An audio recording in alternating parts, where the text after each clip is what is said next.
Order, order. Welcome to this meeting of the Culture, Media and Sport Select Committee, taking place today from the University of Glasgow. And we're really, really grateful to the university for hosting us as part of our inquiry into minority languages. We're looking at the current status of minority languages across the UK, where more can be done, and the role of the UK government in supporting these languages. And for our first panel on the Scots language, I'm really, really pleased to welcome Dr. Michael Dempster, who's the director of the Scots Language Centre, Professor Joanna Kopaczyk, who's the Professor of Scots and English Philology at the University of Glasgow, and Dr. Dawn Leslie, who's the lecturer in Linguistics at the University of Aberdeen. You're all really, really welcome today. Thank you so much for joining us. I'm going to kick off the questions. So the census data shows that there are over 1.5 million people in Scotland who said they could speak Scots. Michael, what does that mean in practice? To what extent is it used in day-to-day language, in work, in school, in the home, in people's social lives? And to what extent is it widely spread? So I think that reflects, the 1.5 million reflects, it's maybe an underestimate of the extent of Scots use within Scotland, and of course there's Scots used throughout the world. The UNESCO recognises Scots not as being endangered, but it recognises its domain as largely being in the home. So Scottish Standard English, which is how I'll be speaking today, tends to be the professional standard of English that's spoken in Scotland, and that's used in education. So at the moment, within education, there is no Scots programme from cradle through to tertiary education. However, it is integrated through the Curriculum of Excellence, and there's also the SQA Scots Language Award, which is taught in an increasing number of schools. The uptake is going up every year. And at the moment, the Open University has just launched the first year of its teacher training in Scots, which is about integrating Scots in all its forms into the classroom. Now, Scots has got quite a number of dialects, about 7 or 8 I have here, but this goes right down to the location and even the house, and it varies between individuals. Now, the domain of Scots is used in terms of work environment, certainly in a lot of non-written work environments, Scots is the language of work. It's used at home, it's used within communities, that's where it exists. But the domain being at home means that generally when Scots speakers are interacting with broadcasting and media, it's Scottish Standard English that they speak.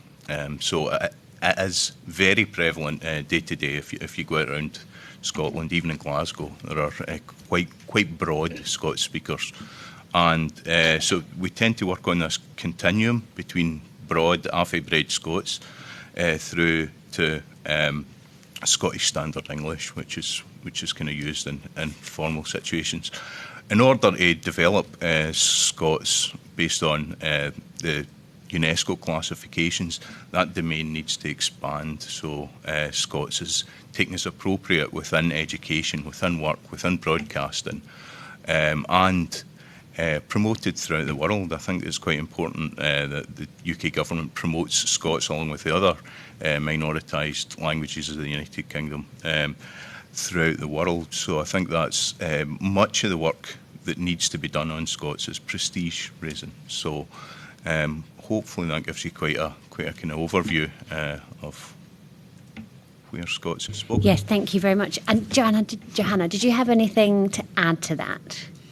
Well, first of all, I'm also speaking on behalf of some of our grassroots organisations. I'm the academic officer of Urvais, which is an organisation which was lobbying for the Scottish Languages Bill, which is currently going through the Scottish Parliament. So I'm here in a sort of double capacity, if that's okay. So yes, agree with what Michael has said. And as someone who's not a Scots speaker, as you can tell from my name and from my accent, it's also important to appreciate that Scots has a real presence in the cultural sphere, in history, in all these contexts which make Scottish identity. And that's really important for many people across Scotland to understand and to appreciate and to foster. And those opportunities are perhaps not as ready as we would like them to be. Dawn. I completely agree with what's been said already. I think for me it's all about the validation of Scots as a language and about giving speakers confidence. So Michael was talking there about the different domains of Scots use and how it's often been regarded as a language of the home. Obviously, there's a balance to be struck between, around communication. So today we've been asked to come and speak to you in Scottish Standard English. But I found in my own professional life that there are often occasions where there are Scots speakers together in a room, but because it's a professional setting, everyone defaults to English. And it's about trying to sort of a culture shift in that regard, I think, where the way that we think about Scots and trying to give people the confidence. And I found often it just takes somebody to start speaking in Scots and the whole thing switches and everyone starts speaking in Scots. And I think it's about trying to foster a culture that encourages that.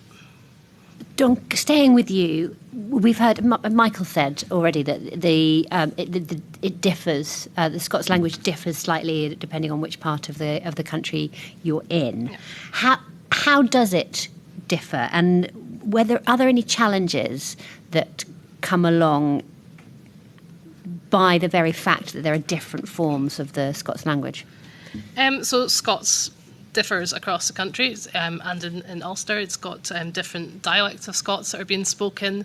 They differ in different linguistic aspects, so the phonology of them, the way that they sound is sometimes different pronunciations. Like I'm from the northeast of Scotland, and rather than saying whit or where, we say fit and far. So there are phonological differences, and there are also lexical differences, so different words that are maybe being used in different parts of the country. In my experience, I think that Scots speakers haven't been exposed to each other enough. And actually, when you actually sit down with Scots speakers and say, look, this is what somebody from Shetland sounds like, this is what somebody from Ayrshire sounds like, actually the commonalities between those dialects become a lot more apparent to people. I think because we haven't been exposed to each other enough, there's a tendency to fall back into our own sort of regional boxes and go, oh, well, we speak this and it's completely different to what everyone else speaks. But they're not completely different, and we can see the similarities between them. And I think it's about giving people the exposure to Scots voices, which is not there at the moment, to help them make those connections. So we don't see that in the media. We don't hear each other enough. And then also the fact, as I spoke about, everyone defaulting to English in certain situations doesn't help either. So I think that exposure to each other would make a big difference. To that. I think I would add with that there's also a slight concern about dialect levelling within Scots, where perhaps in the northeast or Shetland or the southwest or the borders of Scotland are concerned that as Scots has developed, there would be a dialect levelling to central, west central and east central Scots.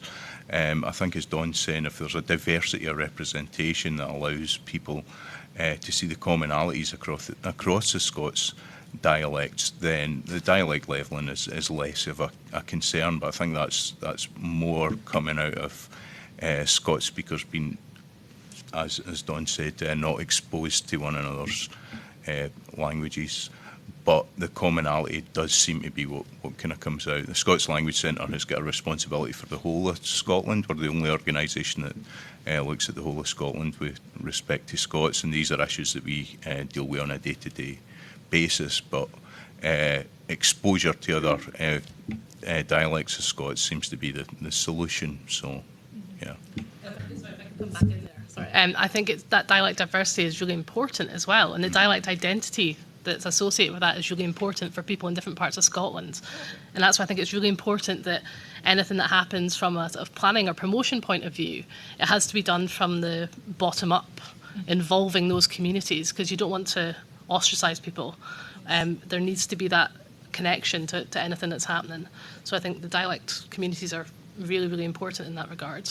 And if I can add to that, also as a representative of this grassroots organisation I talked about earlier, there is definitely a preparedness among different dialect communities to be part of that representation, and people want to see each other, people want to talk to each other, people are interested. However, there is also this challenge where some people think, oh, my Scots is the authentic way of talking, and that issue of authenticity sometimes comes in. And as Don and Michael were suggesting here, just increasing the exposure of different dialects and dialect speakers to each other will achieve that. That's really, really important. Yeah.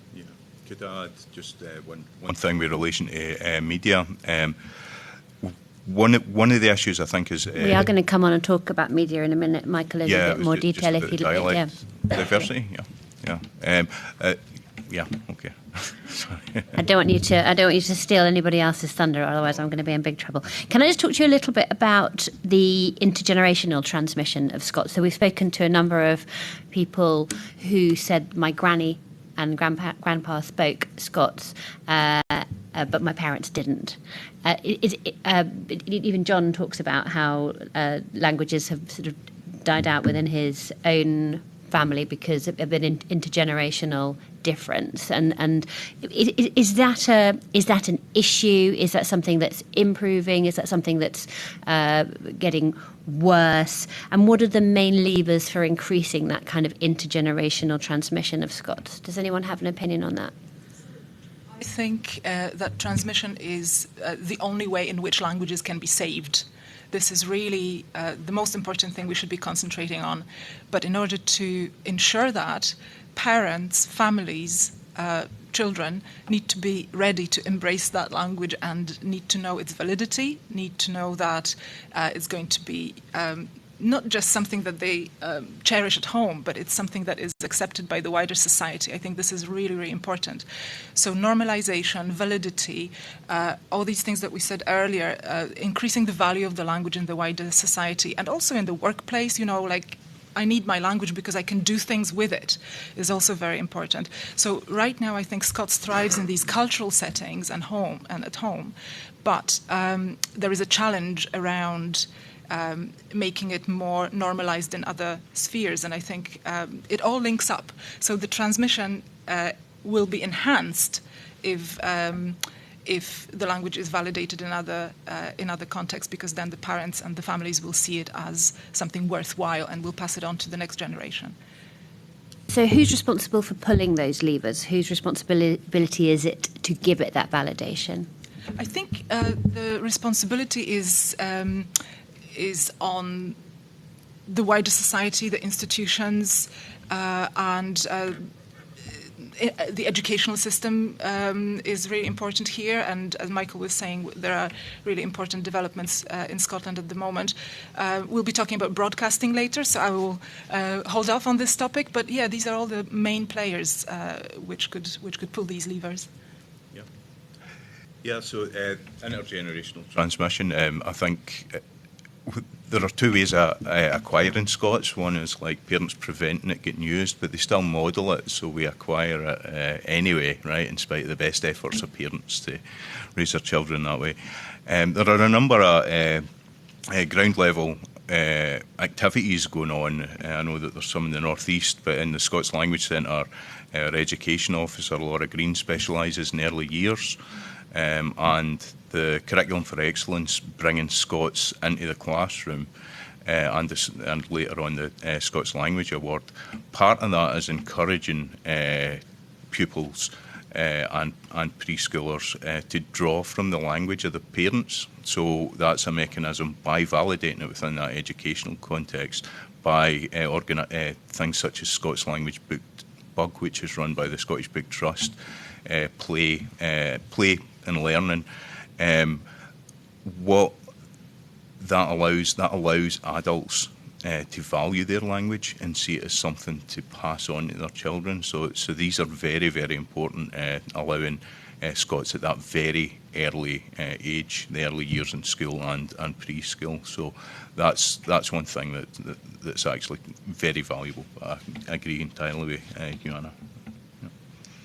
Yeah, I agree with what's been said so far. It's from my point of view, it's all about status raising, which is what you've discussed. You know, if we're talking about breaks in intergenerational transmission, a lot of that comes from a parental point of view, I suppose, from a perspective of care and people having to operate within a culture where minority languages are not valued. So parents discouraging their children from speaking Scots, that's come from a place of, you know, a sort of ingrained mentality that to get on in life you can't speak Scots. It's done from a point of view of parental care, but we need to try and shift that narrative so that parents don't have to feel like that about correcting the way that their child speaks. It needs to be something that's encouraged. There needs to be a culture shift there. And I think Joanna's right. I think it's a responsibility of society in general in terms of institutional input. And I completely agree with Michael that it needs to be community-led opportunities for communities to come together so that younger speakers are being able to interact with older speakers. And my impression of the sort of Scots landscape in Scotland in terms of things that are going on at community level is there's a lot of stuff going on and there's a lot of goodwill towards Scots. There's lots of people who are really passionate about Scots, but there's just not enough funding to facilitate any of these kind of projects. Just finally from me, to what extent, so Dawn, you said when professional people get together they tend to communicate in English rather than in Scots, but to what extent is Scots used at all in your workplace, if at all in your workplace? My workplace, Yes. so I work at the University of Aberdeen, and personally I've been quite vocal about trying to promote Scots within the university. I run an Introduction to Scots module at the university, and I use it in emails with colleagues who I know are Scots speakers. So we use that to exchange emails, Teams messages and so on, and in person as well with colleagues that I know are Scots speakers. And that's been a bit of a shift. I've got a very close colleague who I've known for a long time who is a Scots speaker. I'm a Scots speaker. We're from different parts of Scotland. And I would say it's only in the last couple of years that we've actually really started speaking Scots to each other for some reason. It was just a sort of a switch when we realised, why are we talking English to each other when we could be speaking Scots? We both understand each other. There's no one else here who's going to be confused by us. So, yeah, I think it's about trying to just encourage that culture shift in workplaces. But that's just my example from my workplace. Yes, so at the University of Glasgow, in terms of academic provision, we obviously also delve into Scots from many different perspectives. So my own perspective is historical, but we also have colleagues who do present-day language variation in Scotland and various aspects of linguistic analysis, language minorities, that kind of thing. But it's done from and also there is a Scottish literature department, which I should mention here, and colleagues there obviously look at literature written in Scots. Michael, please tell me that the Scots Language Centre spend all day, every day communicating in Scots. Absolutely. The Scots Language Centre were a majority, if not entirely, first language Scots speakers. So we conduct all our business internally, including writing in Scots. A lot of our work is working with external partner organisations and individuals, and we do that on the requirements of the communicative activity rather than assuming that someone speaks Scots. But so, like, if I'm communicating with my colleagues here, I would tend to communicate in Scots because of that. But there are a lot of people, particularly who have come to Scotland, people who have identified that they cannot integrate with the community because they do not have Scots. That's refugee organisations and things like that. We communicate in English, Scottish Standard English, and then gradually develop Scots as the communication language. So it's very important. I think people, this is a point to make, that people with English as a second or other language who come to Scotland and encounter the Scots spoken in communities often find themselves socially excluded because they can't understand what has been said generally, and this is an issue for accessing services as well. So we kind of provide that translation for people who come to us with that need as well. So we're multilingual actually. So yeah. Can I add two things? So on the back of people who come to Scotland without knowledge of Scots, there is work being done by the dictionaries of the Scots language to encourage that exposure to Scots for Polish speakers, for example, which is my own community, and that's been very valuable.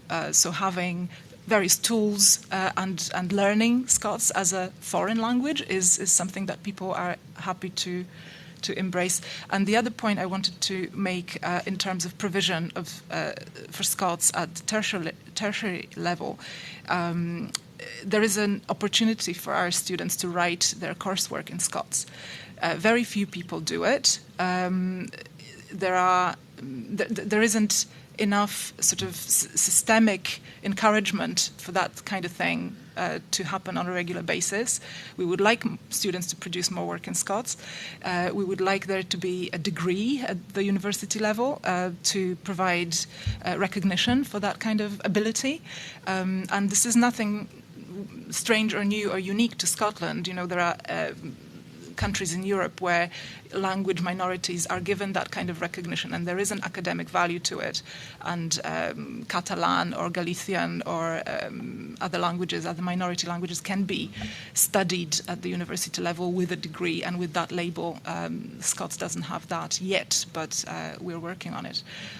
To answer your question about the context where Scots can be enhanced in our Thank you very much. I'm going to pass on to Jane now. Let's talk about the media. Thank you very much for your evidence so far. I want to ask about your view of how Scots is currently represented in the media on television and radio in Scotland. So, shall we start with Michael?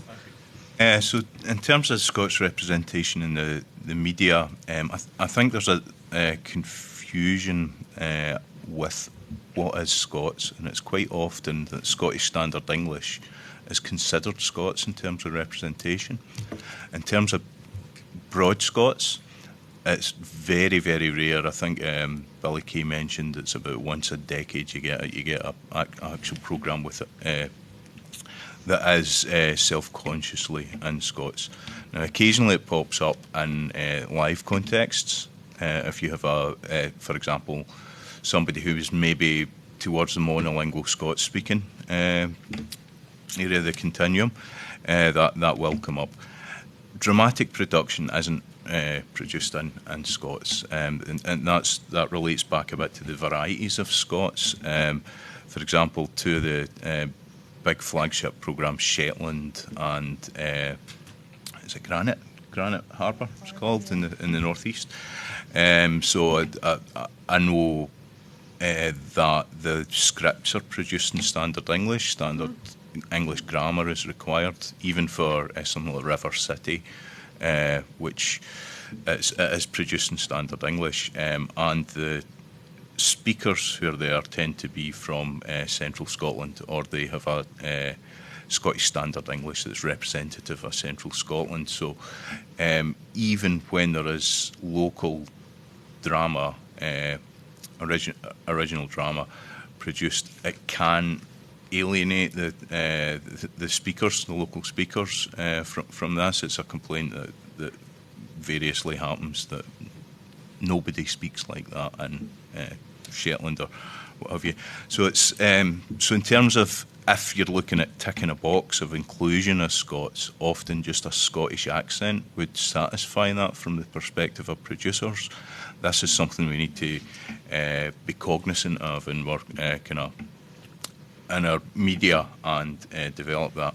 There are a number of local radio stations and some, for example, Scots Radio. That's a Scottish government-funded project, which do have a higher content of Scots, and that's maybe thought of as local voices. But in my experience in training people in Scots, as people become more professional, their local voice travels towards Scottish Standard English. So it's quite a battle saying, right, you're experienced in radio now, you're experienced in filmmaking, go back to your broadcast. But it should be noted that the people involved in the production of media, there are a lot of people who are Scots speakers, but in the professional context, they would never speak Scots or even identify themselves as being Scots speakers for fear of the impact that would have on their career. So this, in terms of a culture change on how media deals with the minoritised Indigenous languages of the United Kingdom, I think that is something, particularly with Scots and other varieties, that maybe needs to be challenged. So I think it's important that the people making the media, as well as the people in front of the camera, the microphone, are representing Scots. Okay, thank you, Joanna. Yes, I agree with Michael. What I would also add is that there is a certain tokenization of Scots, and it's put into those cultural silos, if you like. So, for example, Burns Night, fine, we've got the whole day of, Scots being spoken and celebrated and whatnot. The next day, the same people, if they wanted to speak with their home language in those more formal contexts, they would be laughed at, or they would be they wouldn't be encouraged to do that or treated seriously. So I think there are certain, of course, I'm not taking away from amazing comedy shows and everything that is associated with the use of Scots and the characters that everybody loves, and that's obviously a big part of the appeal of Scots as well. But I think these are cultural silos. We can describe them as those, and what I think would be beneficial for the community is to understand and to somehow find ways of disrupting those silos, those categories, and just try and bring Scots in broadcasting to different topics. There are programs where Scots is becoming more normalized. For example, when we're looking at the representation of different sectors of the society, mostly working class people. So there is a brilliant documentary about street gangs, for example, by Graham Armstrong on the BBC, and it's a brilliant program. Everybody speaks Scots in that program, but again, it's one type of production, and it presents a certain aspect of the society. So I think if we want to take a broader picture, we should be encouraging the use of Scots in other contexts, and the expertise and the readiness is there. It's not like suddenly we would need to spend 20 years bringing up people who would be able to produce that kind of content. No, I think there is expertise, there is readiness, there are people who could make these programs and somehow broaden the range of those topics. Yeah, thank you, Dr. Dawn. Yeah, I completely agree with what's been said. I think that most content, as Michael said at BC, is more towards that Scottish Standard English end of the spectrum. I think that there needs to be a sort of braver approach to this. If I think of Scots content that I've seen on television, on radio, a lot of the Scots content has been speaking about Scots. And we need, as Joanna said, we need more normalisation, where it's just everyday content, but it just happens to be in Scots. And I think that needs a bit of a braver approach, because there's this concern, I feel, from media outlets that, nobody's going to understand it. But, well, if they're never exposed to it, then, yeah, they're never going to understand it. Scots is learnable, just like any other language, especially for English speakers, because of the closeness of the languages. I've got international students who have come to the University of Aberdeen and they've done our Scots courses, and then they've then gone on to be involved in the Scots cultural sphere, doing things like spoken word poetry events and so on. So I think that exposure is really needed. And it's also about the sort of the media career pathways for people as well, I think. That can be a real status raiser for our language. We see how it's worked really well for Gaelic, with people going into Gaelic broadcasting, young people having those opportunities. And I think there's currently not that opportunities for young Scots speakers. Thank you. I'm hearing, sort of, maybe it's me not having thought this through for a very long time, I'm hearing slight contradiction in the importance of dialect diversity within Scots, and then the need for more broadcasting and making Scots more mainstream and more used. At some point, will there not have to be a sort of standardised Scots, formal version of Scots for that to happen? And in media, if you were to have, I know John is passionate about hearing the news read in Scots, would there have to be a standardised version of Scots? And how does that balance with that dialect? So in the future, I'm just wondering where in your ideal world that would go, and what version of Scots should be used for that. I'll start with Dawn. It's a huge hot topic in terms of the Scots language. Personally, from my point of view, I would rather have the dialect diversity being represented and people just living with that and understanding each other and being exposed to each other. Which sort of Scots speakers should be reading the news? Do you know what I mean? Because that has to be... Any of them. Can I jump in? There is a very useful parallel with standard English, because standard English is also a dialect, it's also an accent. The only difference is that it's been given prestige. Throughout its history, it's been given prestige and recognition. So I think we're used to thinking that there is this one way of talking on the news, but that's really just a product of how we've been brought up to think about it. So I think I absolutely agree with Dawn that variation doesn't prevent us from being understood, and having different speakers of Scots reading the news is not going to make these news any less comprehensible. So I would say we don't necessarily need a single standard, spoken standard. Writing is a slightly different thing, but here we can also look at other countries, how they have dealt with dialectal diversity in formal contexts, because this is where we need some more time simply to think about how that would work. But I don't think we need to zoom in on a single Scots speaker who will be the model for everybody else. I think that's a dangerous proposition. Yeah, I agree with that. I think, as you're saying, Joanna, a written standard is slightly different from a spoken standard. Much of my work, my academic work and my creative work, I try and work with singers and actors to understand. It's pretty easy to get a common pan-dialectical Scots, and have a number of performers where I work with them in terms of dialect, where I'd say, well, you can use this in your own North East dialect, you can use this in your Shetland dialect, read it and produce it in that.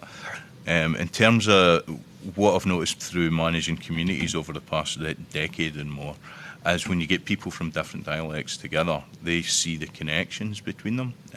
One of the paths that led me here was to working in Scots, was seeing actually how quite simple it is across Scots dialects to map them onto one another cognitively, but mapping Scots onto standard English and the varieties of other English is actually quite difficult, because words don't behave as expected in a regular way, but across dialects of Scots there is a regular connection. So, as Dawn's saying, if it's led by the dialect of the speaker, what they feel comfortable with, that is the first step that we need. I think it'll be generations before there is a spoken standard within media.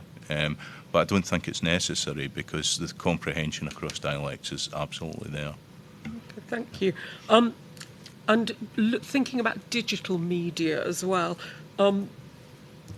what potential does digital media have to help the cause of hearing more Scots?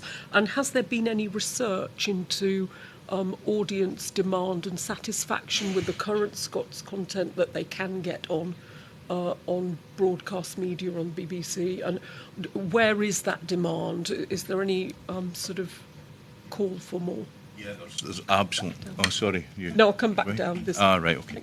Yeah, there is an incredible demand, and the demand is constantly increasing. The Scots Language Centre produces broadcast quality educational resources, video, cartoons and things like that, which also acknowledges dialect diversity.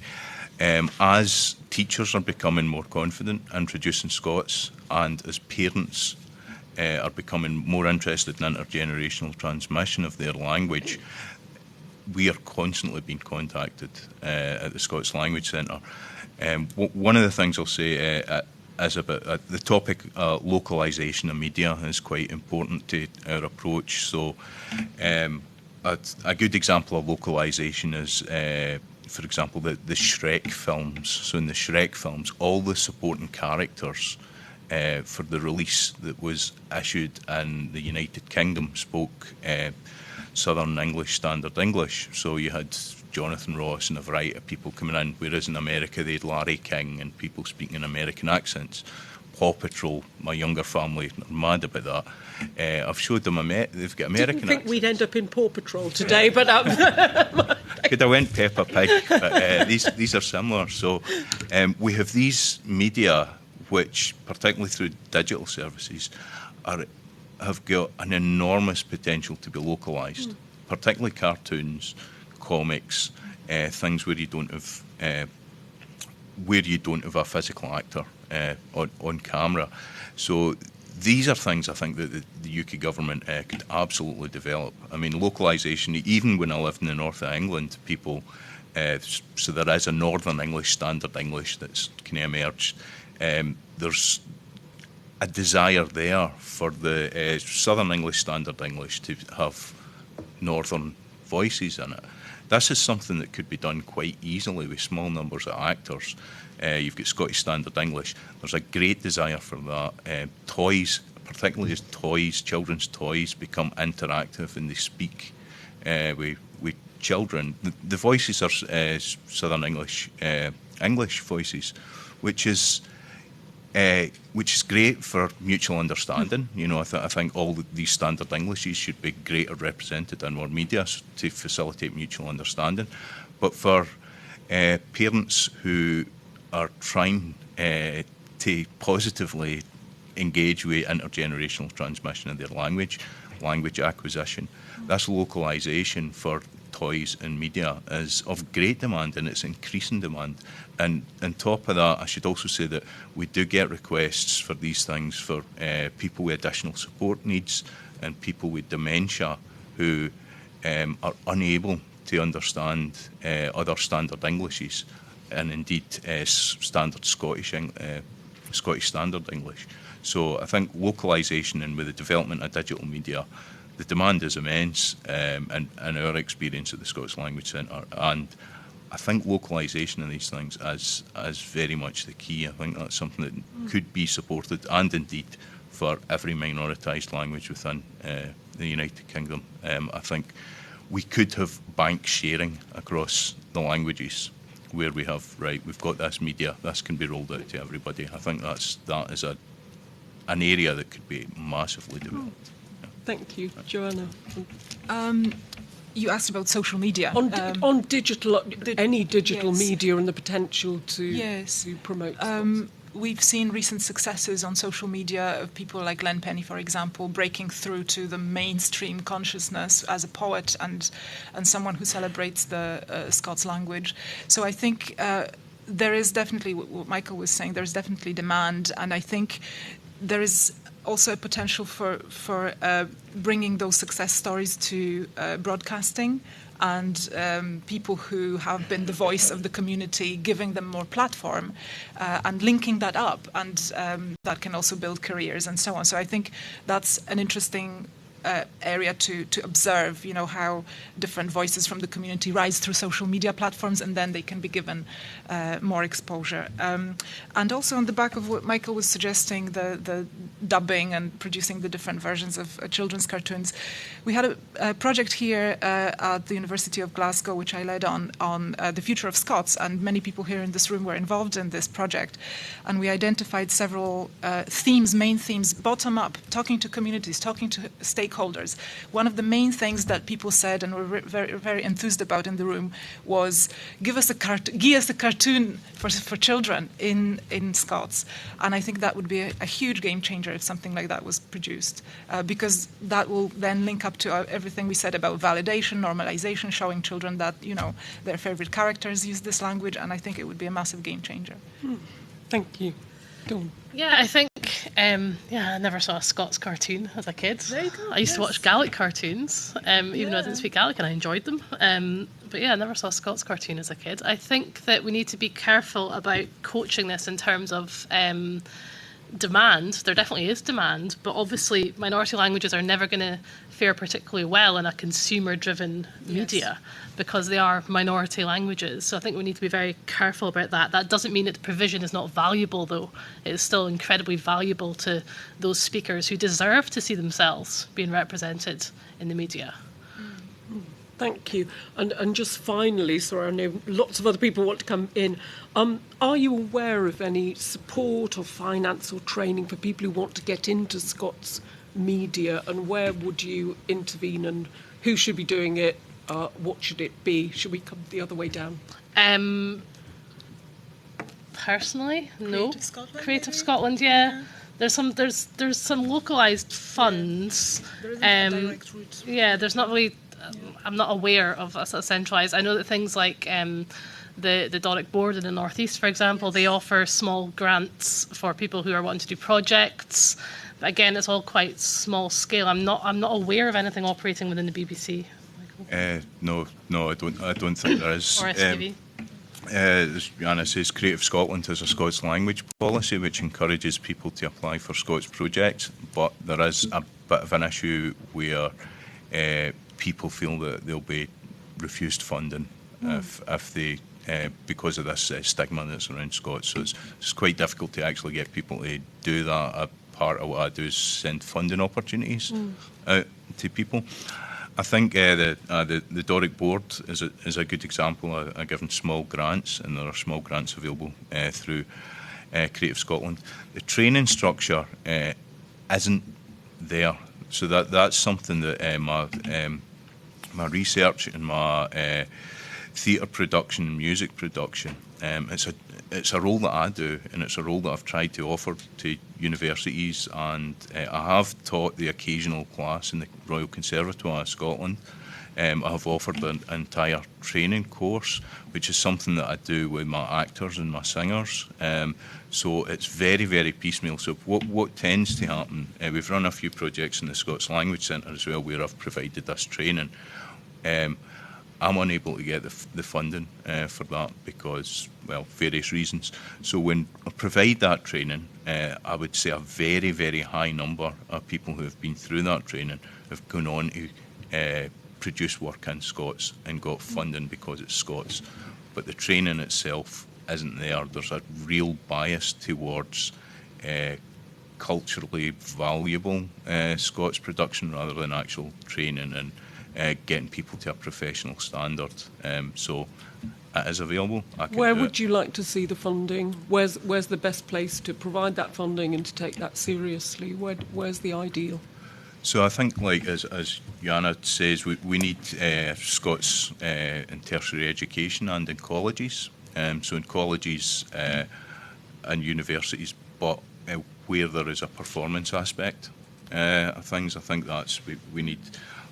Absolutely need a language stream, we need a literature stream, but we really, really need a performance stream to work confidence building, drawing out people's own Scots, their own dialects, how to engage with that. So I think that is something that could go even into drama at school and performative play. I think that is a stream that's kind of needed for that, because there are a lot of Scots speakers that are highly qualified and highly reach high levels in their professional media production and production of performance and things like that.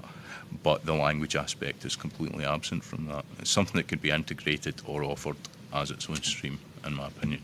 So, yeah. Anyone have anything to add? Internships, and something that businesses would be encouraged to give. So a funding stream to fund internships in broadcasting companies. And I think we've got lots of people who are, keen to produce content, who are producing content, but there needs to be that pathway as well, the infrastructure to allow them to reach their audience. And I just, before we move on from media, I think we haven't mentioned that, as far as I'm aware, Scots is not included in the BBC Charter. In the list of regional minority languages, it's Welsh, Scottish Gaelic, Irish, and Ulster Scots, but not Scots. I think there's a proposed change on the way, I think. But and a final question. You've just, Michael, put the question. If I attend the Edinburgh Festival, one of our most sort of amazing things that happens in the UK, how much Scots would I hear across the thousands of performances? Not a great deal. I've been involved in conversations about having a fringe event that would include Scots. There are people quite a lot of the time raise the fact that the Edinburgh Festival has people coming in, which is great. I'm not saying that's a great thing, but the endogenous Edinburgh Scots-speaking population have been marginalised. So this function of marginalisation that minority languages experience tends to happen with any cultural event which is successful. The Celtic Connections Festival makes a very good point of having Scots in there, but that is in response to people feeling their Scots song has been marginalised and things like that. So I think it's there are opportunities for things like tax breaks and things like that to encourage having local minoritised languages within these, and I think Scots would absolutely benefit from that. Thank you, Chair.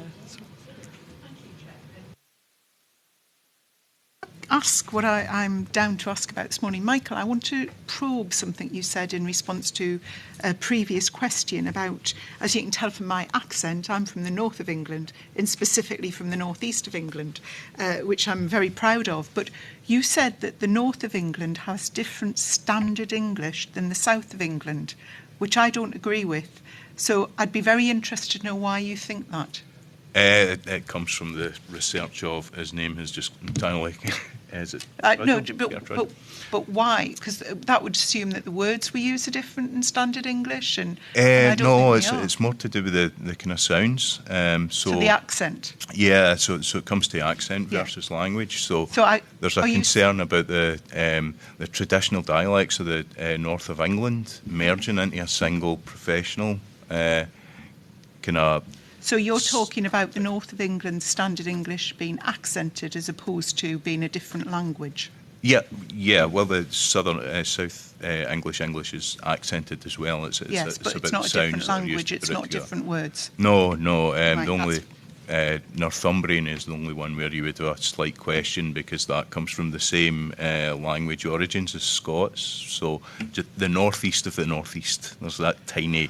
Okay. That comes in there. No, thank you. Because I'm very proud of my accent, but I wouldn't say my standard English is any different than Caroline, who comes from as far south as you can get in England. Yeah. So moving on to what I was going to ask about, what are your views on the Scottish Languages Bill and its proposals to create a Scots language strategy? I think it's a very welcome acknowledgement of Scots. I think it's a good validation of Scots to be getting this sort of more official status than what it had before, hopefully. I think we need to wait and see what definitely comes of it, though, because at the moment I think it feels quite vague. So what do you think would be the essential elements of a Scots language strategy? I think it needs to be.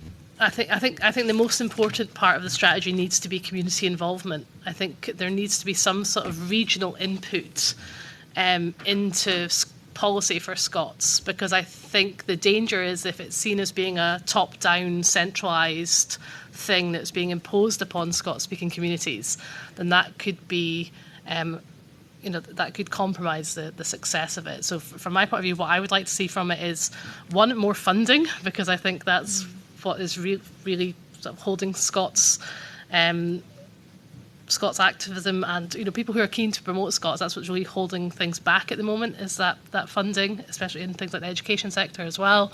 But I think there needs to be that regional input to make sure that whatever happens is representative of Scots as a whole. Joanna?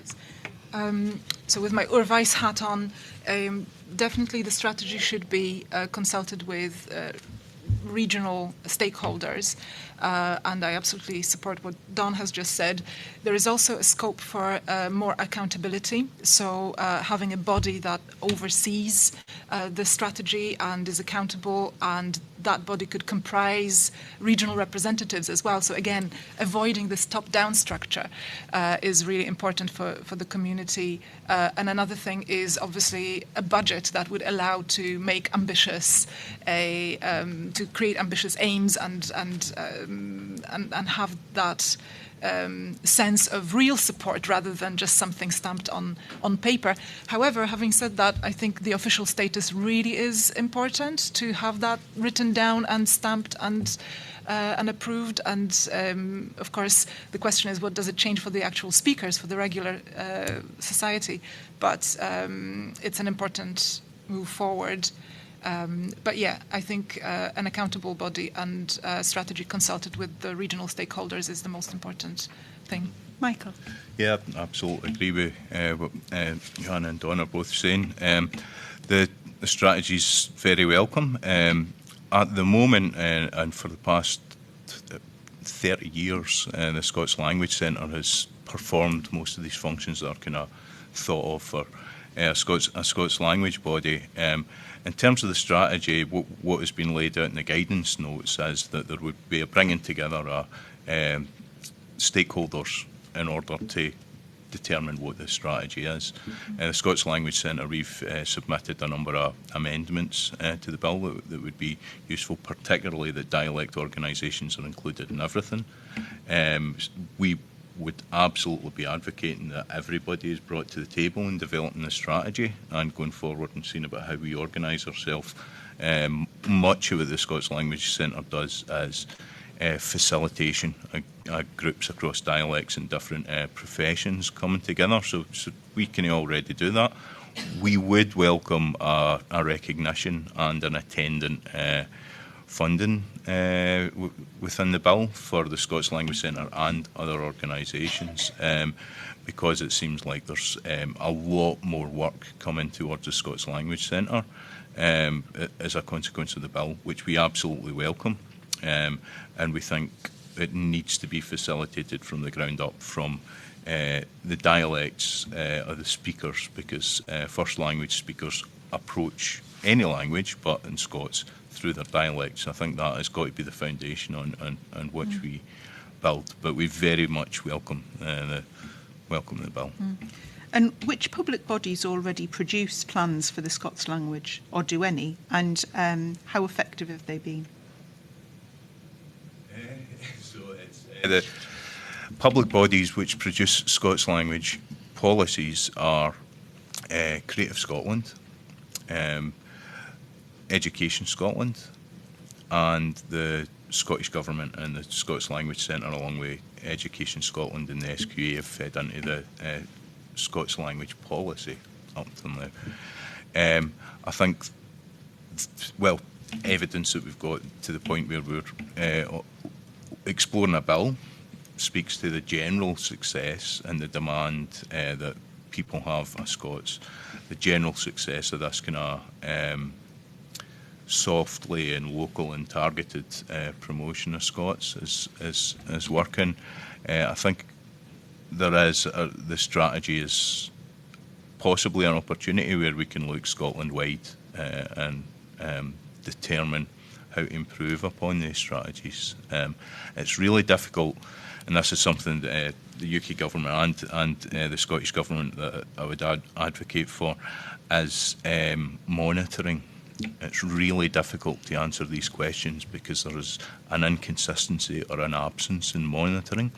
So most of our insight is about demand for services rather than feedback on monitoring. So even down to equal opportunities inclusion and things like that, there is mention of Gaelic on things as standard, but Scots is completely absent. And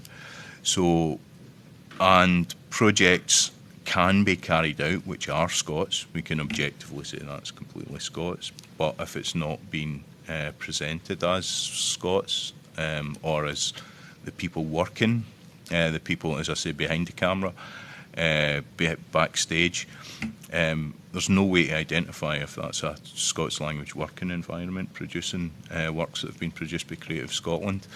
The numbers that we do have is the uptake on the Scots Language Award through the SQA, which are increasing every year. They are very, very high.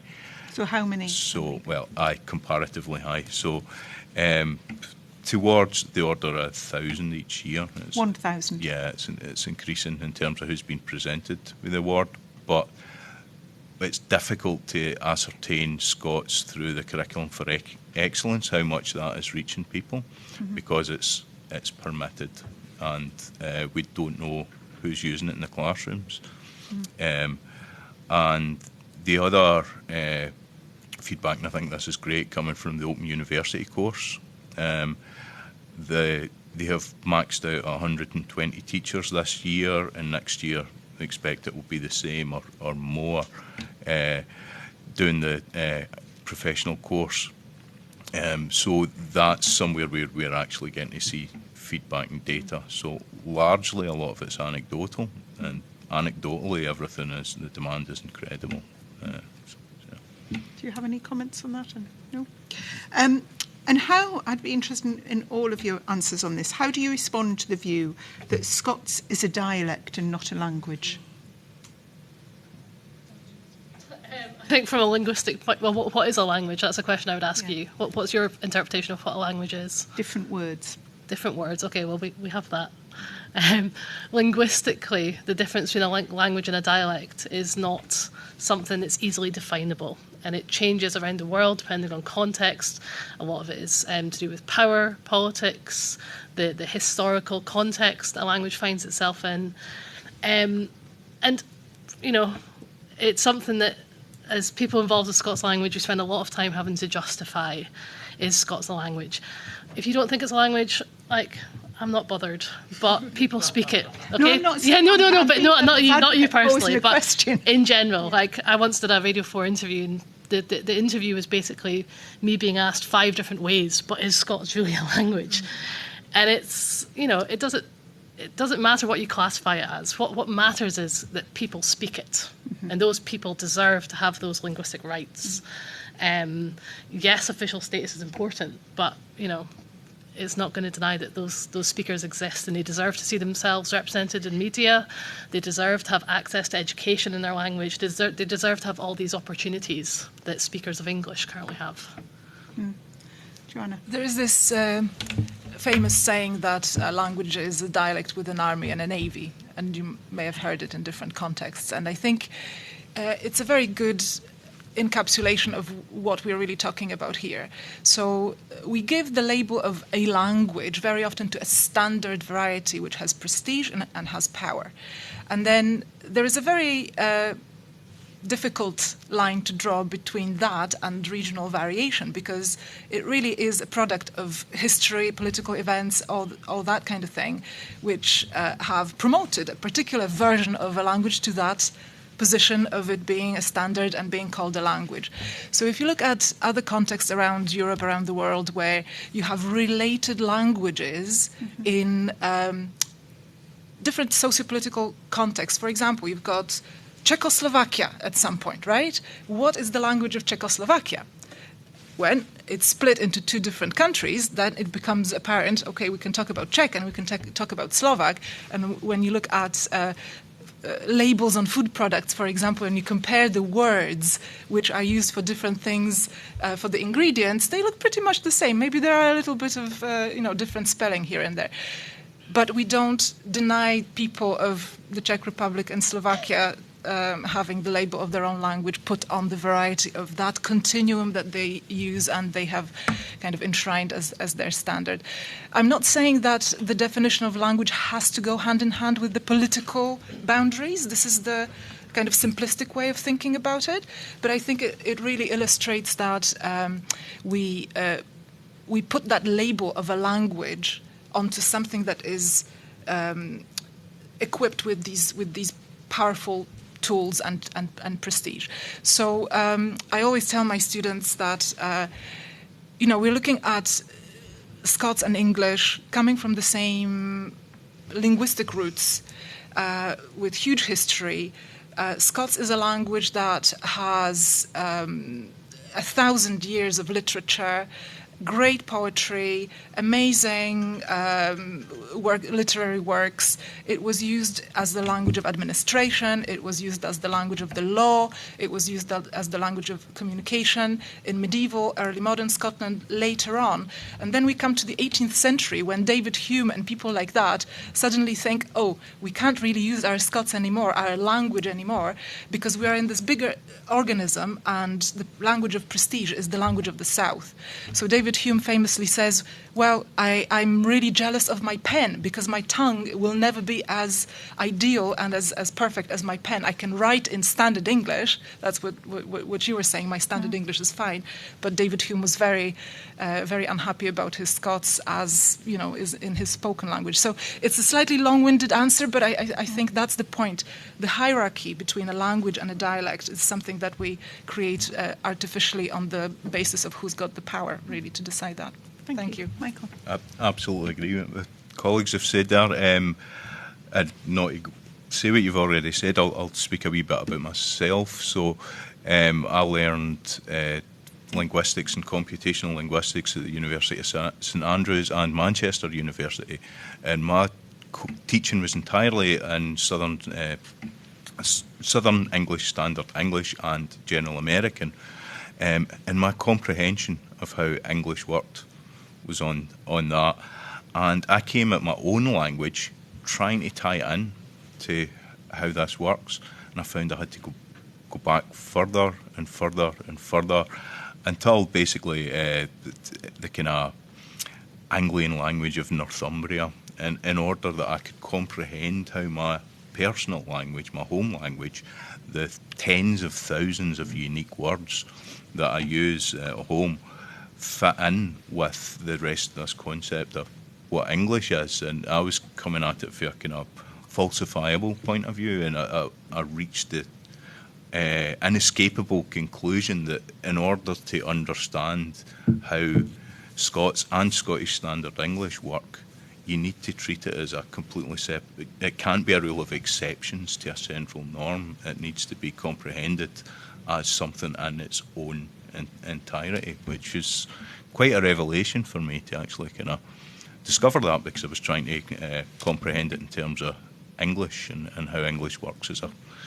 computational language and the linguistics of that. So I've got no doubt from an analytical perspective that Scots is a language and it should be treated and analysed as such. And then on top of that, we have, my colleagues have spoken about the prestige of using it. It exists. It's in millions of mouths and brains throughout Scotland and the world, so it deserves to be taken out of the house into public, which is one aspect of defining a language. And I think a lot of it boils down to, I know that this committee is about minority languages in general, I think a lot of it just boils down to celebrating multilingualism and not characterising linguistic knowledge as a problem, which is something that we see in this country, where you can speak French, that's wonderful. You can speak German, or Boris Johnson with his Latin phrases. All these kinds of things are celebrated as being signs of intellectual capacity. Well, a child who speaks Scots, they know that ken means to know, and that host is a cough, in the same way that it's kennen and husten in German.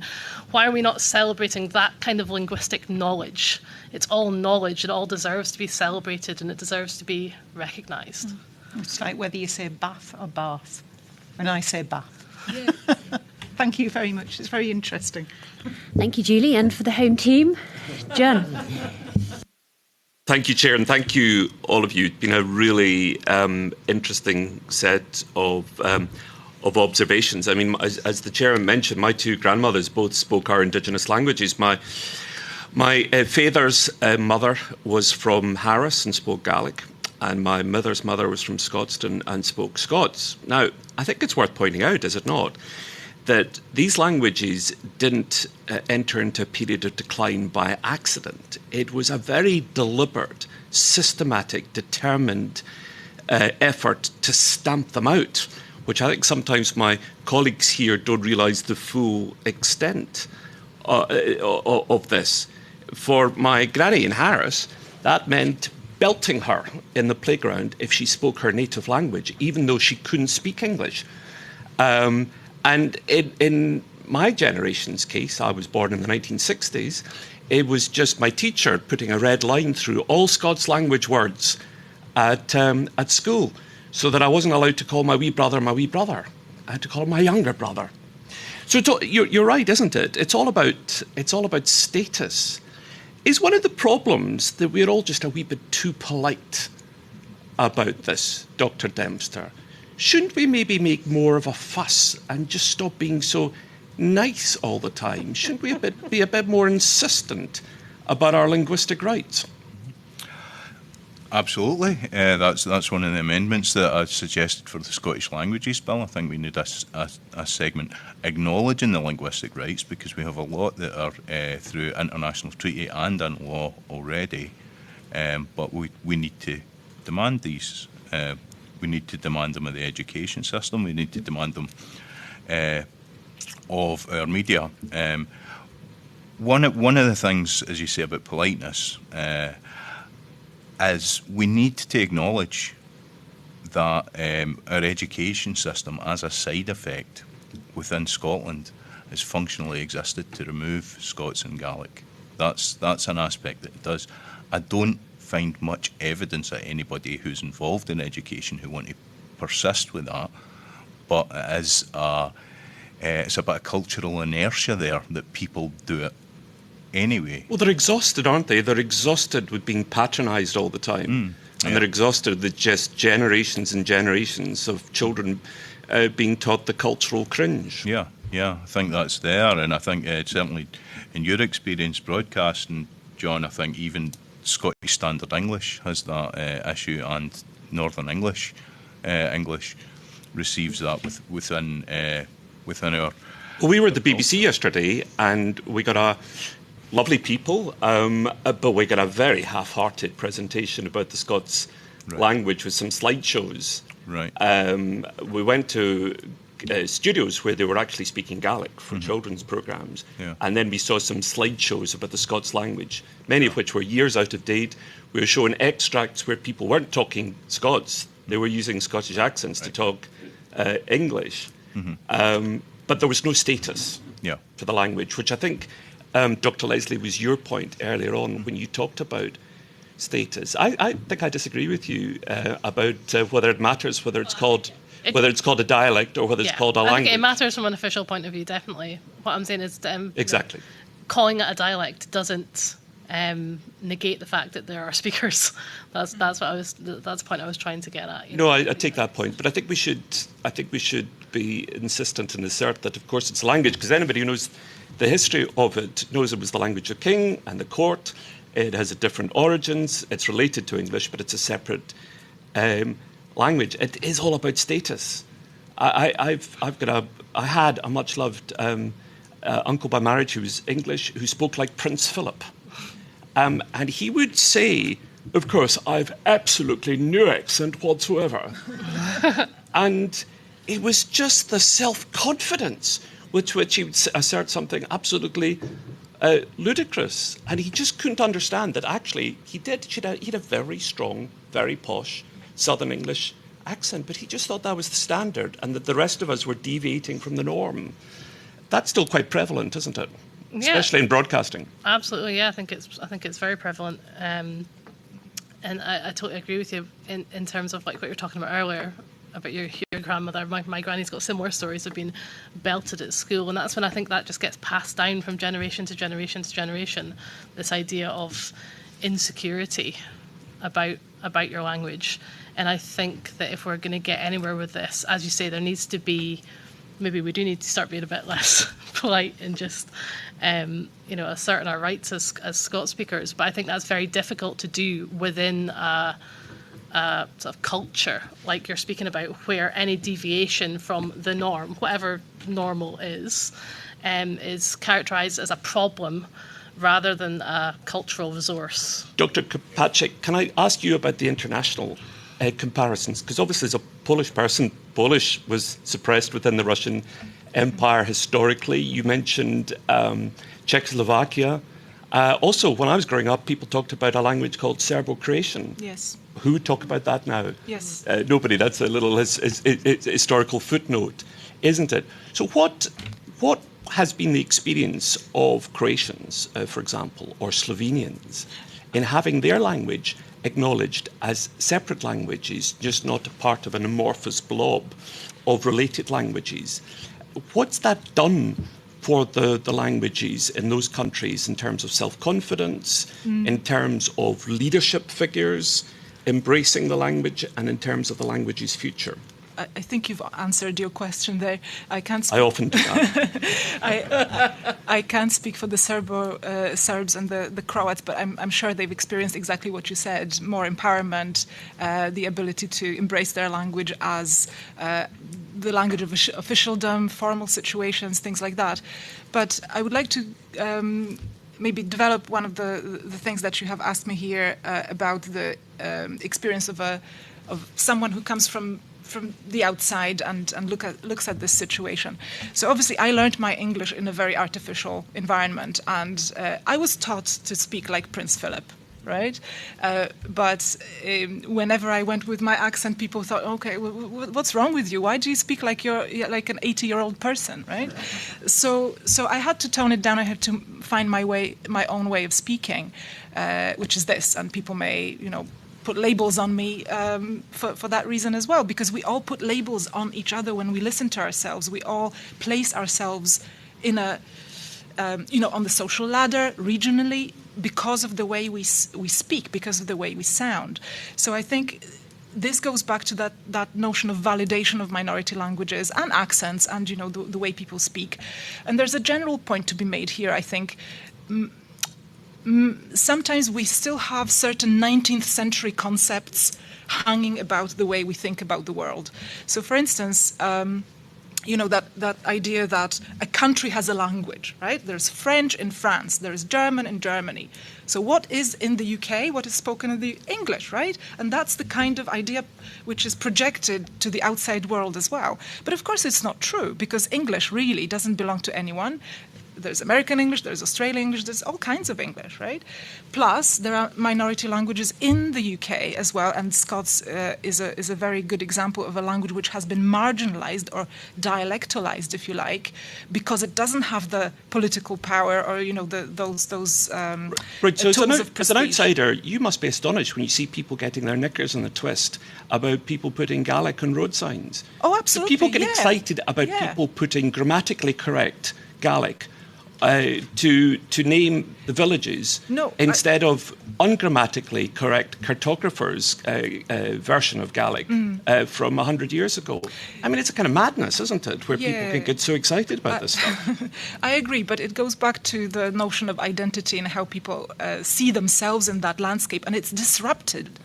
So I think, again, going back to my earlier point, those 19th century ideas that, for example, a white man and the privileged person is the most important, person in the room who will dictate the way the world should work. But of course, today we live in a society which we want to make more equitable and we want to make fairer. So that's why, we've got suffragettes coming and all the rest of it, and the decolonization agenda, and so on and so forth. So I think with languages, it's the same. That linguistic imperialism that was the case, as you pointed out, throughout the history of these islands, has to stop. And I think it's very welcome that this committee comes here and asks about minority languages and is truly interested, I would imagine, in supporting them. And that's disrupting those 19th century categories which some people still accept. That's a very good way of putting it. Well, I'll ask you about what your recommendations are for the committee in a second. But Dr. Leslie, is there an extent to which we are culpable still in some of this? For example, we're all very happy for there to be Scots in comedy programmes. So it's okay to laugh about being, as a gay man, I always remember when I was growing up, figures in TV who were gay were always comical figures. It was, are you being served, or whatever. That was fine. You could laugh along, but you didn't have authority figures who were gay ever. And in linguistic terms, with Scots, for example, you go to the King's Theatre and everybody laughs along with Elaine C. Smith when she speaks Scots very proudly. And that's wonderful. In fact, we'd hope she'd be a witness today, but sadly she'd other commitments. And of course, she wrote the Gruffalo in Glaswegian dialect of Scots. But we still don't have authority figures speaking Scots on television. And I asked the BBC about that. Why do we not have the news read in Scots? Why is Scots always relegated to the area of comedy, which is a noble and important area, or drama with people in communities speaking Scots?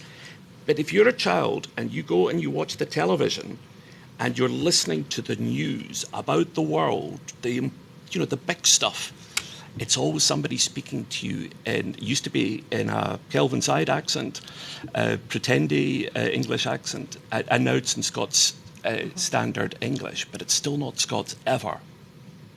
So you said it started, we're all culpable. I think by putting up with it. By putting up with it. Yeah, I think that Scots speakers, if given a chance, they would like to laugh in reaction to Scots-generated comedy, but they would like to cry in reaction to Scots-generated drama. Just in the last 2 weeks, I've been to see 2 Scots theatre productions, James Fifth Catherine by Rona Munro and Morna Young's adaptation of Sunset Song at His Majesty's in Aberdeen. It's about giving Scots speakers the opportunities to access that, I think. And that's all institutional, isn't it? It's all about to do with the funding for these opportunities in media. It's to do with placing expectations on our broadcasters that they have to include this kind of thing. And we do put up with it to an extent. I know that Michael and myself both asked if today we could speak in Scots to the committee, and we're told asked to speak in English. Oh, I didn't know that. So... And that's completely understandable because there are people here who don't speak Scots. But in terms of visibility, but I'm sure they'd understand if you just started speaking Scots now. They would get it, wouldn't they? Do you think they would ken what I was saying? I think they'd ken. They would ken well. They ken fine. Well. But it's things like that.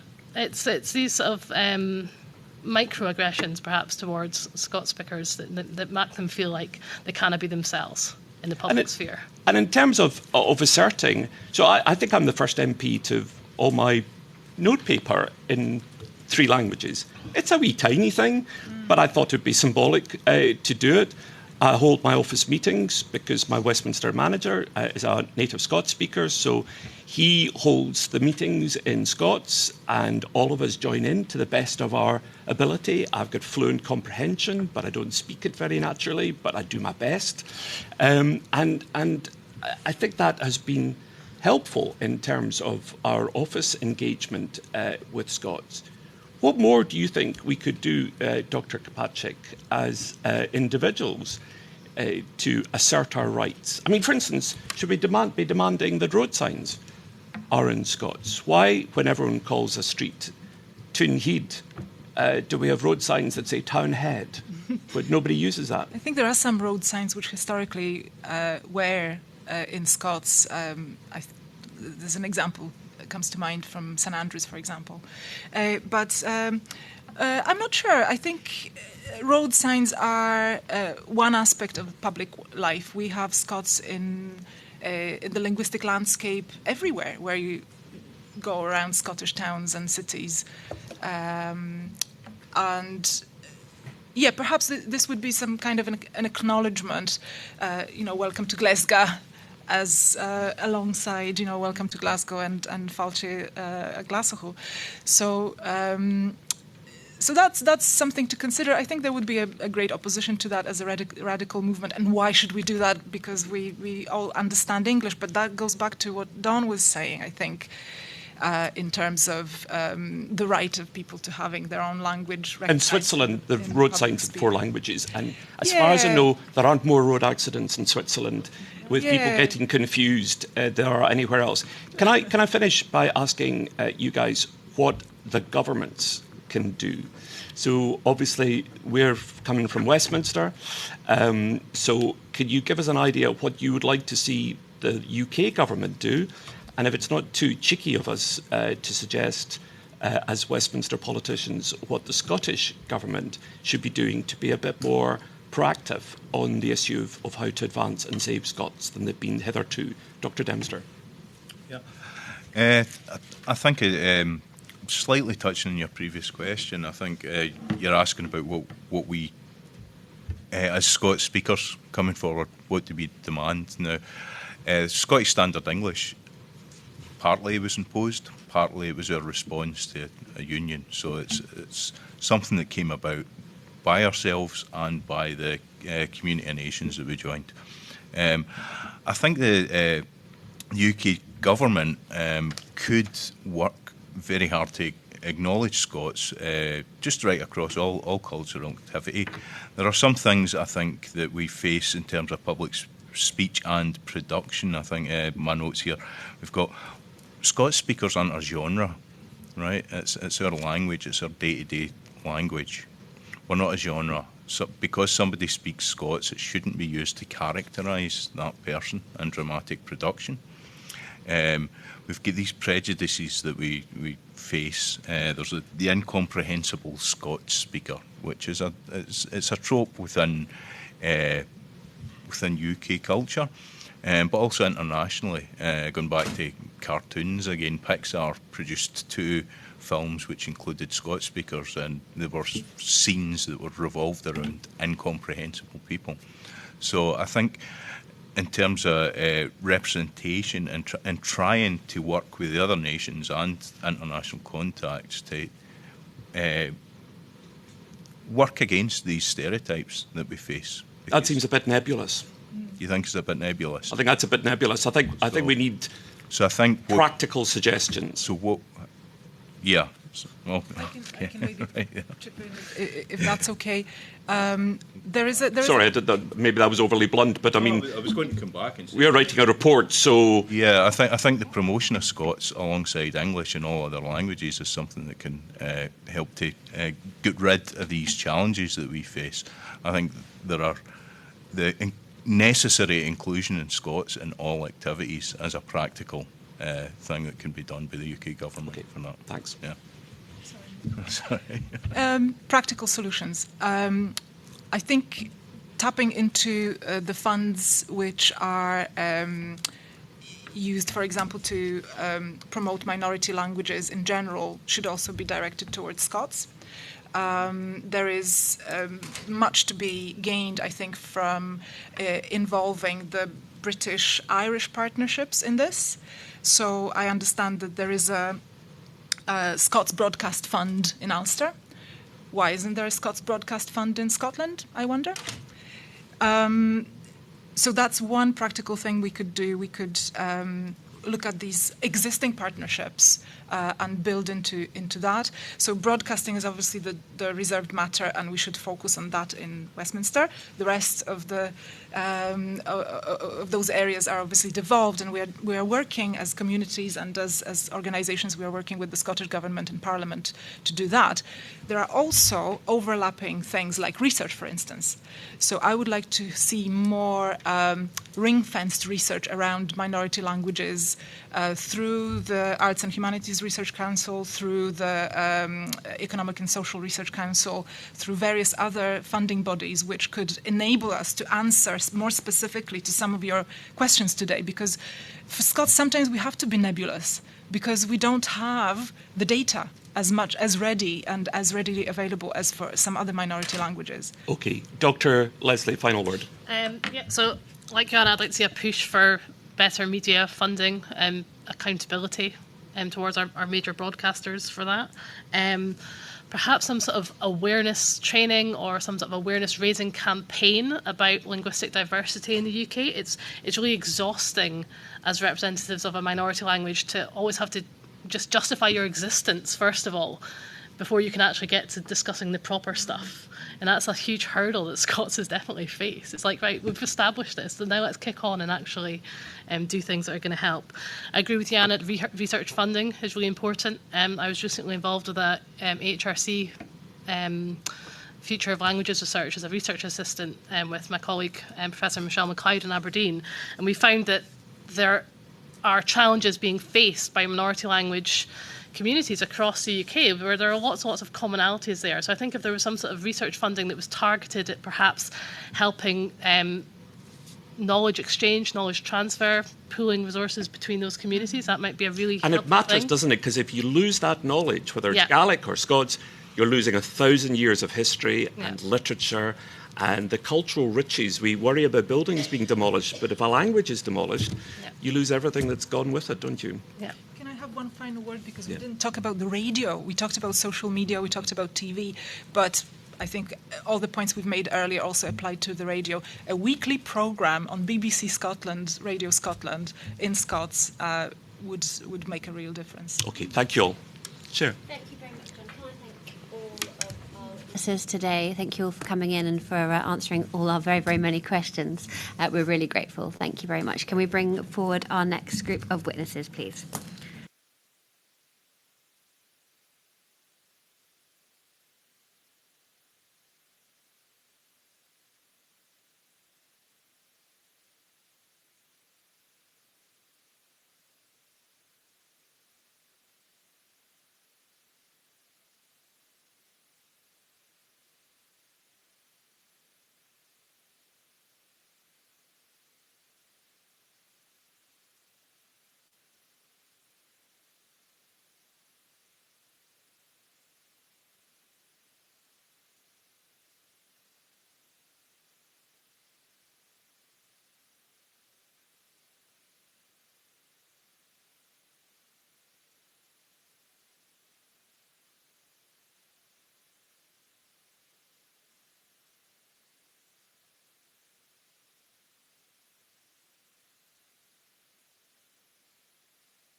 Who is the chair of Celtic Languages, Literature, History and Antiquities at the University of Edinburgh. We're joined by Mairi MacInnes, who is the chair of the Bòrd na Gàidhlig, and we're joined by Dr. Gillian Rothach, who is the principal of Solmor Ostaig, the National Centre for Gaelic Language and Culture. You're all very welcome today. Thank you so much for joining us. I'm sorry to have kept you waiting. Can I ask you to start with... Mairi, can I start with you? We've heard evidence about the concerns on the sustainable funding of MG Alapa. What are the solutions for that? What's at stake here? And what are the implications for Gaelic-speaking communities of not getting this right? Have I to do anything with this? No? No. It all works. Great. I'd like to say thank you for this opportunity, and I'd also like to welcome you to Glasgow and to a very nice building in Glasgow University. What's at stake? It was interesting what Mr. Nicholson came in towards the end there about the history and so on. And it is important, really, to remember that we are working very hard to overturn at least 300 years of history. In terms of Gaelic, the Gaelic Act came in 2005. The Gaelic Bòrd was established as part of that legislation, and that's still in its youth. 20 years old is what the Gaelic Bòrd is, and what we are doing now is being sort of ramped up over the last 20 years. And that's not a long time when you're overturning so much. But I think what we have to really acknowledge is the huge progress that has been made through the legislation and also through the work of MG, which is now known as MG, which has been christened and rechristened many times over its life. So, and as we are moving forward with impetus, I think, towards the next bill and so much interest in the Gaelic language across the world, it's hugely important that your committee, as you are, from what I can see, very engaged in what it means. So what does it mean? Gaelic belongs to everybody, we would say. There are many different communities. There are rural communities, traditional Gaelic-speaking communities. There are new growing communities in the cities. There are, that's in Scotland, but there's a huge online community. And it's increasing, and there's been quite a shift since lockdown and COVID times. Many people went on to do different things online, and Gaelic benefited hugely from that. And I'm at the heart of that because I teach Gaelic online, and I teach people from London, people from Spain, all over the world. And Gillian can talk more about that as well. So Gaelic brings much, but it's the language itself, but it's also the economy around it. And we work towards preserving, developing the language through the education, through all the different things. But underpinning that, there is a need for a strengthening within the economy and within the infrastructure that surrounds it. And I am the chair of the Gaelic Bòrd, and I am aware of the situation across the country. But I live in the Western Isles of Scotland. I live in Uist. And the infrastructure, the depopulation, the huge crisis around housing and these sorts of things really are of grave concern to the Scottish Government, to the local authority, and also to ourselves as a community. And within that, we see the value, we see the dangers around Gaelic, but also we see the value. For instance, 2 or 3 Gaelic jobs in Barra, and you'll all have heard of Barra, equals 160 jobs in Inverness, equals maybe 5,000 jobs in London or something. So it's the scale that's important. So what the Gaelic media has put into our economy and into us valuing the language, into raising the status of the language, it's really hard to quantify it because it's been so much in such a short time. And that's why it's critical that consideration is given to how it can be further developed through statute and through funding, and how that can happen across both governments, we would hope. Thank you, Mairi. So, Professor Dunbar, what is, in your view, the best way to solve the funding issue that MG Alipur is facing? Well, I think it's a fun, and thank you as well for the opportunity to meet with you today. It's a real pleasure. I think that the issue is funding, but it's also regulatory and statutory. Much of the problem, I think, is that unlike Welsh television and unlike Irish television in the Republic of Ireland, Gaelic television has grown in a piecemeal and unplanned fashion. In the early 1980s, S4C was created as a channel, a standalone channel with funding suitable, statutorily guaranteed, protected from the ravages of inflation, because there was a concept of a channel, a standalone television service. For Gaelic, that's never really been the case. In the late 1980s, a campaign was launched to create such a service. The solution in the Broadcasting Act of 1990 was to create a fund and a body to oversee the fund to create additional hours of Gaelic television program that would be broadcast on ITV, on Scottish television, the Scottish television and Grampian, the Channel 3 providers here in Scotland, some on the BBC as well.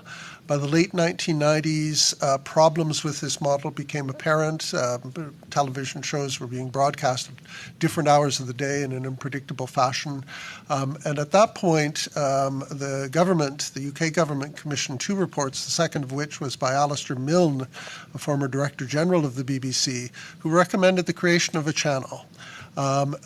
Which would have a statutory basis, and he recommended a core funding of about £40 million to provide the sort of service that a minority language would need in terms of the number of original program hours per day, proper news service, a diversity of genres. So he took a real functional look at things. However, those recommendations were never implemented. And so the system we have today, we do have a channel, thankfully. Mairi has already talked about the many benefits that come from it, economic, cultural, and in so many other ways, and I'd be happy to go into that. But in direct answer to the question, we now have a channel, but it's run as a partnership between a funding body, MG Alapa, and the BBC. It's regulated by Ofcom. It's paid for partly by the BBC, partly through the Scottish Government payments to Ofcom. There's no guaranteed core funding. There's no protection from inflation. So I think that we need to take a look, and the argument has been made very well by MG Alapa, so I won't repeat that. I endorse what they have to say. But I think we have to take a look at what we want in terms of a service and sort of work backwards from that. But I think it does require a proper statutory basis, a proper regulatory framework, guaranteed core funding that will allow it to do what it needs to do as a broadcaster for a diverse community, and then inflation protection. Inflation has eaten away at, I would say, almost all Gaelic budgets because they simply have not been increased in line with inflation. I could talk more about many economic, social, cultural benefits that come from it. I think it's now indisputable that for a minority language to continue to survive, there's not just one thing that needs to be done. There's not one single silver bullet that will save a minority language, but a presence in modern media, including television, is absolutely essential. So on that theme, Dr. Rothach, we've heard from Mairi that she's done a lot of teaching via digital means, and the actual digital means has been a huge benefit for the ability to share the Gaelic language. So MG Alapa told us about the difficulties they're having in investing in that shift to digital media, and the challenges that's proposing to them. What do you see as the risks if MG Alapa are unable to invest in this transition? How important is digital media for teaching the language? It's absolutely crucial, and I think having read the evidence presented by MG, I think they demonstrated the drop-off in viewing figures, and particularly amongst the young people. So it's absolutely critical that we invest in digital transformation. Does anyone have anything to add on that basis, on the digital media provision? It may be worth pointing out how really important online learning has been, with the figures from Duolingo. Gillian, you may have more detail around that.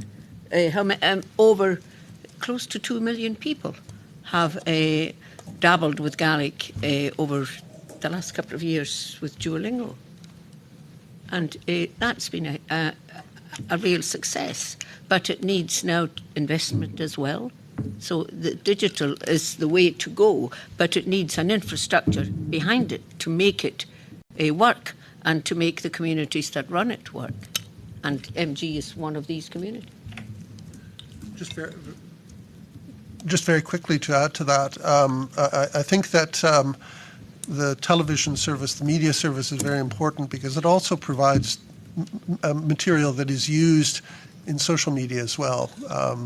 Social media is notoriously difficult to regulate. It's difficult for a minority language to find a footing in social media. However, some of the investment that MG Alba has made, particularly in they have an annual competition for sort of self-generated projects. Much of the projects are done by young people. And these are the sort of things that are picked up on, shared in social media, and really contribute to a greater presence of the language in social media.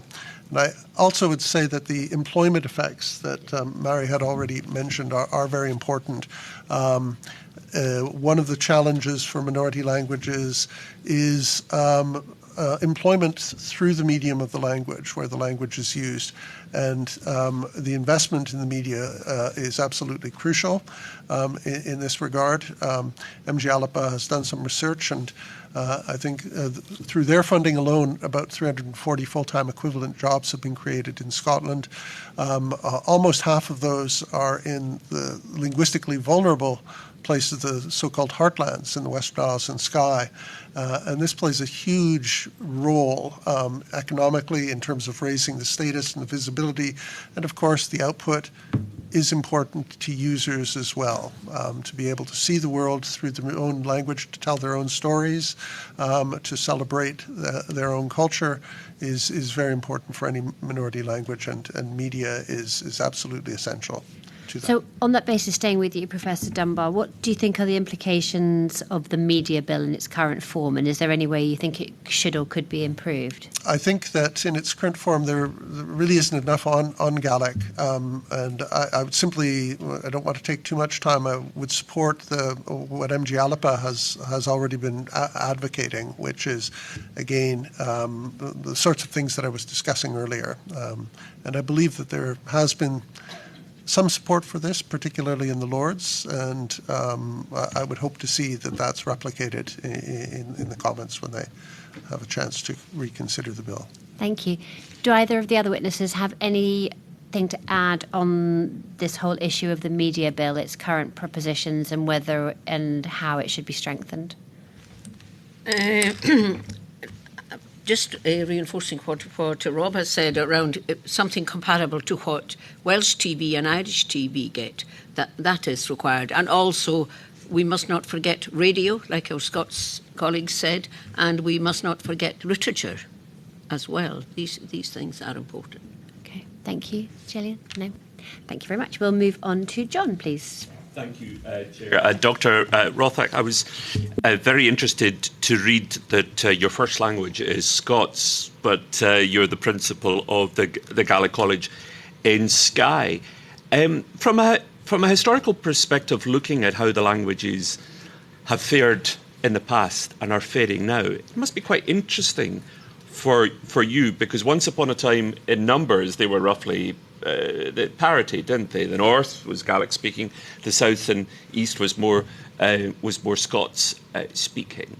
Are you jealous of Scots now? Because it's got a lot more speakers than Gaelic, doesn't it? But I suppose a counter argument can be put that you have a lot more official status than Scots. So both of you have advantages and disadvantages. You're right. I'm a native Scots speaker from the northeast of Scotland, and I think I didn't grow up knowing that I was bilingual. I just thought I spoke bad English, and that I had to retrain myself once I went to university in Edinburgh, the posh city in Edinburgh. So I am I am so proud that we've come some distance, both in Scots and in Scottish Gaelic, in my lifetime. There are no jealousy whatsoever. I think both languages are very, very vulnerable. We can see that there are more Scots speakers, but less provision, as you rightly pointed out. And comparatively speaking, very, very little financial support or framework for policy and development. And similarly for Gaelic, we have worked very hard over the last particularly 50 years. Since the 1970s, we worked very hard to develop policy and a framework and government support. But we are looking at a critical situation of only 1-point-something% of the population having ability in the language. So both languages have their different problems, but they also share the same one of being minoritised languages, still fighting for national recognition. And why does support. that matter? I mean, why does it matter if both languages just die off and we all just speak standardised American English or English? I believe in diversity, and I also believe in human rights, and we have a historical bill to pay, I think. We need to provide for the current generation and for future generations. I think it's healthy to recognise the plurality in society and to provide for that plurality. I think it's a very, very challenging time, obviously financially in the country and across so many other areas of national life. It's always a challenging time. Indeed. Politicians have been saying it's a challenging time since Victorian times. Yes. Yes, and I'm very, very pleased that you, as this committee, are looking at these issues and looking to do something positive for minority languages in the UK and in our area in Scots and Gaelic. I'm also very proud that the Scottish Parliament is also similarly interested, and with the Scottish Languages Bill currently going through Parliament. Last week on Thursday, we had a 50th anniversary celebration of the founding of Solmar Ostaig, which is a Gaelic immersion institution. It's the only one that we have in the world at the moment. That may change, I hope, with the future. And at that, we had very delighted to see John Swinney, our new First Minister, came along and said that he and his Deputy First Minister, Kate Forbes, are passionately committed to Gaelic. Yeah, because of course she's a Gaelic speaker. On that point, Ms. Nichongas, could I ask you what you think specifically that the UK government could do or the Scottish government can do, and that we can recommend as a committee, which would strengthen Gaelic and help it survive going forward? How can we get parity with S4C, for example?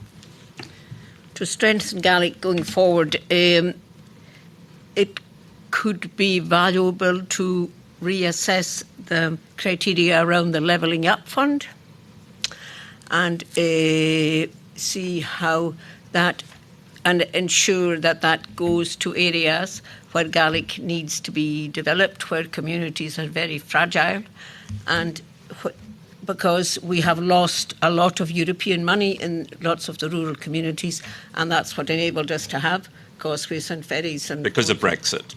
Well, and the levelling, yes, because of Brexit. Brexit. Signs all over the Highlands supported by the European community, and all that money's been lost. So the Levelling Up Fund has brought big expectations for us, but unfortunately in the Western Isles it hasn't yet delivered much. But we are still hopeful, and we know our local authority are actively talking around that. So that's certainly one thing.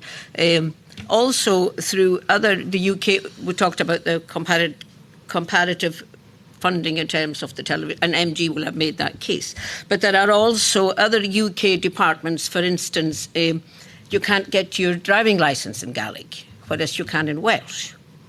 Things like BCMS although a lot of that has been devolved to Scotland now, but you can't register your cattle in Gaelic, whereas you can in Welsh. And there's a case, isn't there, of, I think I'm right, is it Mull, where they've been looking for a Gaelic-speaking teacher for a long time, couldn't get one, and somebody applied from Canada, and the UK government, the Home Office, refused to allow this Gaelic speaker a visa to come to, and of course we don't control, sadly, visas in Scotland. It's a UK function, and she was refused a visa even though there was no other applicant. Okay, well, I don't recall about. I don't recall. I accept what you're saying, but these are the thing. The other thing is we welcome the lot. We want the Gaelic to be recognised as an asset to the UK. It contributes hugely to tourism. As Gillian has said, heritage, people's rights, the huge upsurge in music, what Gaelic has brought to traditional music, and I think has encouraged many other nations, and the connections between European friends all over the continent, really. Yes. So there are these things, the cultural heritage, the folklore, the practices, what it contributes to education. Children who have now the right, or have the right to ask for education. They don't yet have the right, depending on numbers, but there's work going on that. Okay. But can I move on to you, Professor Dunbar? You talked about S4C and Wales, and to go back to the point I made earlier about being assertive. Of course, for those of us with a longer memory, the reason that S4C came into being was because Gwynfor Evans was assertive about it, because the government had promised, the UK government had promised Welsh TV station, then it broke its promise, then he threatened to go on hunger strike, and then the UK government retreated and it was set up. And I think everybody accepts how important S4C is for Welsh. A predecessor committee of ours recommended parity of funding in broadcasting in percentage terms between S4C and Gaelic television. Would that be something you'd like to see this committee report do? And if so, what effect do you think that parity would have on Gaelic and its survival? I think it depends on what we mean by parity. If it's just a percentage based on number of speakers, I don't think that would be very viable, because there are about 10 times as many Welsh speakers as there are Gaelic speakers, and that would imply 1/10. And I think that would be much less than Gaelic already receives. So, okay, so what would you like to see? That wasn't what I was suggesting. No. And of course, to argue for the precisely same amount of funding for a smaller linguistic community would be problematic as well, although from my point of view, that would certainly be a good solution for Gaelic. I would like to see a functional approach, as I described before. As a starting place, as I said, Alistair Milne, over 20 years ago, said that for the sort of service that Gaelic speakers have aspired to through the campaigning that had been done by Common Gaelic and other bodies, something in the range of £40 million would be required. Obviously, that amount would be greater today. So I don't have a particular figure in mind, but I think we'd take a functional approach to make sure that there are a range of genres. There are certain genres that are almost completely absent in Gaelic, including dramas. They're expensive to make, and we simply don't have the funding for that. Well, maybe parity of status. Parity of status. Would help. A principle that we aim for the same sort of diversity of programming, the same number of new programs per day, per week, would be, I think, a reasonable starting place. A channel perhaps that was Scots and Gaelic. I'm not sure how... BBC Alapa, BBC Scots. Well, I think I'm not sure that I would recommend a single channel for the two languages. I think that, and I don't have any proposals for what to do with regard to Scots broadcasting. I think it's very important to maintain a Gaelic channel. There is the danger when any channel becomes effectively a bilingual channel that the smaller linguistic minority suffers in comparison. I don't think we want to go back to the old days that the Gaelic channel has helped to address, where Gaelic speakers, because of the demands of commercial broadcasting, had to turn on their VCRs in the old days, or now digitally record programs at 2 a.m. and so forth. I think the service that we have now is a strong one, 7 hours per day, mostly in prime time. One of the challenges is simply there aren't enough new programs being made, about 1.7 hours or thereabouts, and a good part of that is the half-hour news program. A huge number of repeats, and I think that's very discouraging for viewers. I don't think you'd expect on any other channel to see the number of repeats that we do. So again, this principle that you expressed of parity, I think, is a very valuable one. Okay, thank you, Chair. Fascinating listening to all of this. What is the level of demand for Gaelic medium education in Scotland, and is it growing? Everybody's view. General things. Demand for Gaelic medium education at primary level is growing, not growing nearly as fast as we need and would like. Gaelic medium education in secondary school, there's a major blockage there, I think. The numbers of Gaelic learners undertaking qualifications in secondary school, the numbers are tailing off, and we're seeing very modest increase in the numbers of native speakers undertaking qualifications in Gaelic medium education.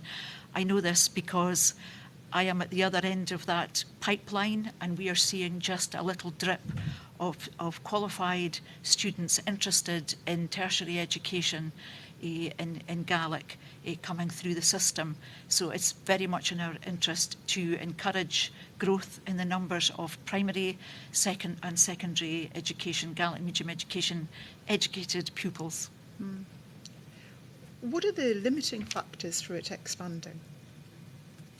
What are the limiting factors for it expanding the education? We need parents and children to have the right to Gaelic medium education regardless of where you are in Scotland, and we don't have that at the moment. It can be a terrible fight for parents to push the argument that they would like Gaelic medium provision locally, and it's something that we would very, very much welcome. It would be a step change for Gaelic nationally if we were to have that right. We need to step up to be a lot more inventive about training teachers to teach through the medium of Gaelic. So we need a big input of funding to allow teachers, for example, who are in English medium at the moment, who are interested in teaching in Gaelic medium. We need funding to allow them, for example, to go out on full salary and to be immersed in the language and in the pedagogies of how you teach pupils in Gaelic medium education. So we could look to countries like the Basque region for a model of how we do that. So we need huge input of funding, and we need much more flexible thinking around teacher education. We visited a really lovely secondary, well, it was a right-through school, but I toured the secondary bit of the school in Finniston yesterday, and actually the head teacher hadn't come from a Gaelic-speaking school, but had developed, and it was fascinating. What are the challenges for Gaelic medium education at further and higher education level? Yes, I think I already covered one, which is the pipeline, that there are so many obstacles to actually getting students on our doorstep to undertake our courses. Funding is a huge issue in terms of the organisation that I represent, the only Gaelic medium full immersion tertiary education in the world. We are looking at the moment, we receive funding through the National Heritage Act, and we're extremely grateful for that funding from the Scottish Government. That's what makes what we provide, it means that we can be in business but we're chronically underfunded. The sum of money was cut over 10 years ago, and similar to the problems that MG are facing at the moment, that sum of money has not gone up in 10 years. So, we are. I'm seeing staff doing a lot more than one job, a lot more than two jobs in some instances, and morale at times can be difficult to bolster because people are overworked trying to provide something that they passionately believe in on very limited funds. I think there was an earlier point made about recognising that a different solutions and particularly a different funding model is needed for minority languages. For example, we at Solmore, we've been funded per student on the lowest price bracket in higher education. What we offer at Solmore is 9 to 4:30 every day of immersion education. In another university, you maybe get 3 hours a week, and we are funded in the same model as other Celtic departments. So I would love to see much more acuity around proper funding for Gaelic medium education at HE and FE level. And moving to the home, I suppose, what are the best ways of supporting intergenerational transmission of the language? Mairi, perhaps you would... Yes, I can talk about that. That's something that we at Bòrd na Gàidhlig are very aware of.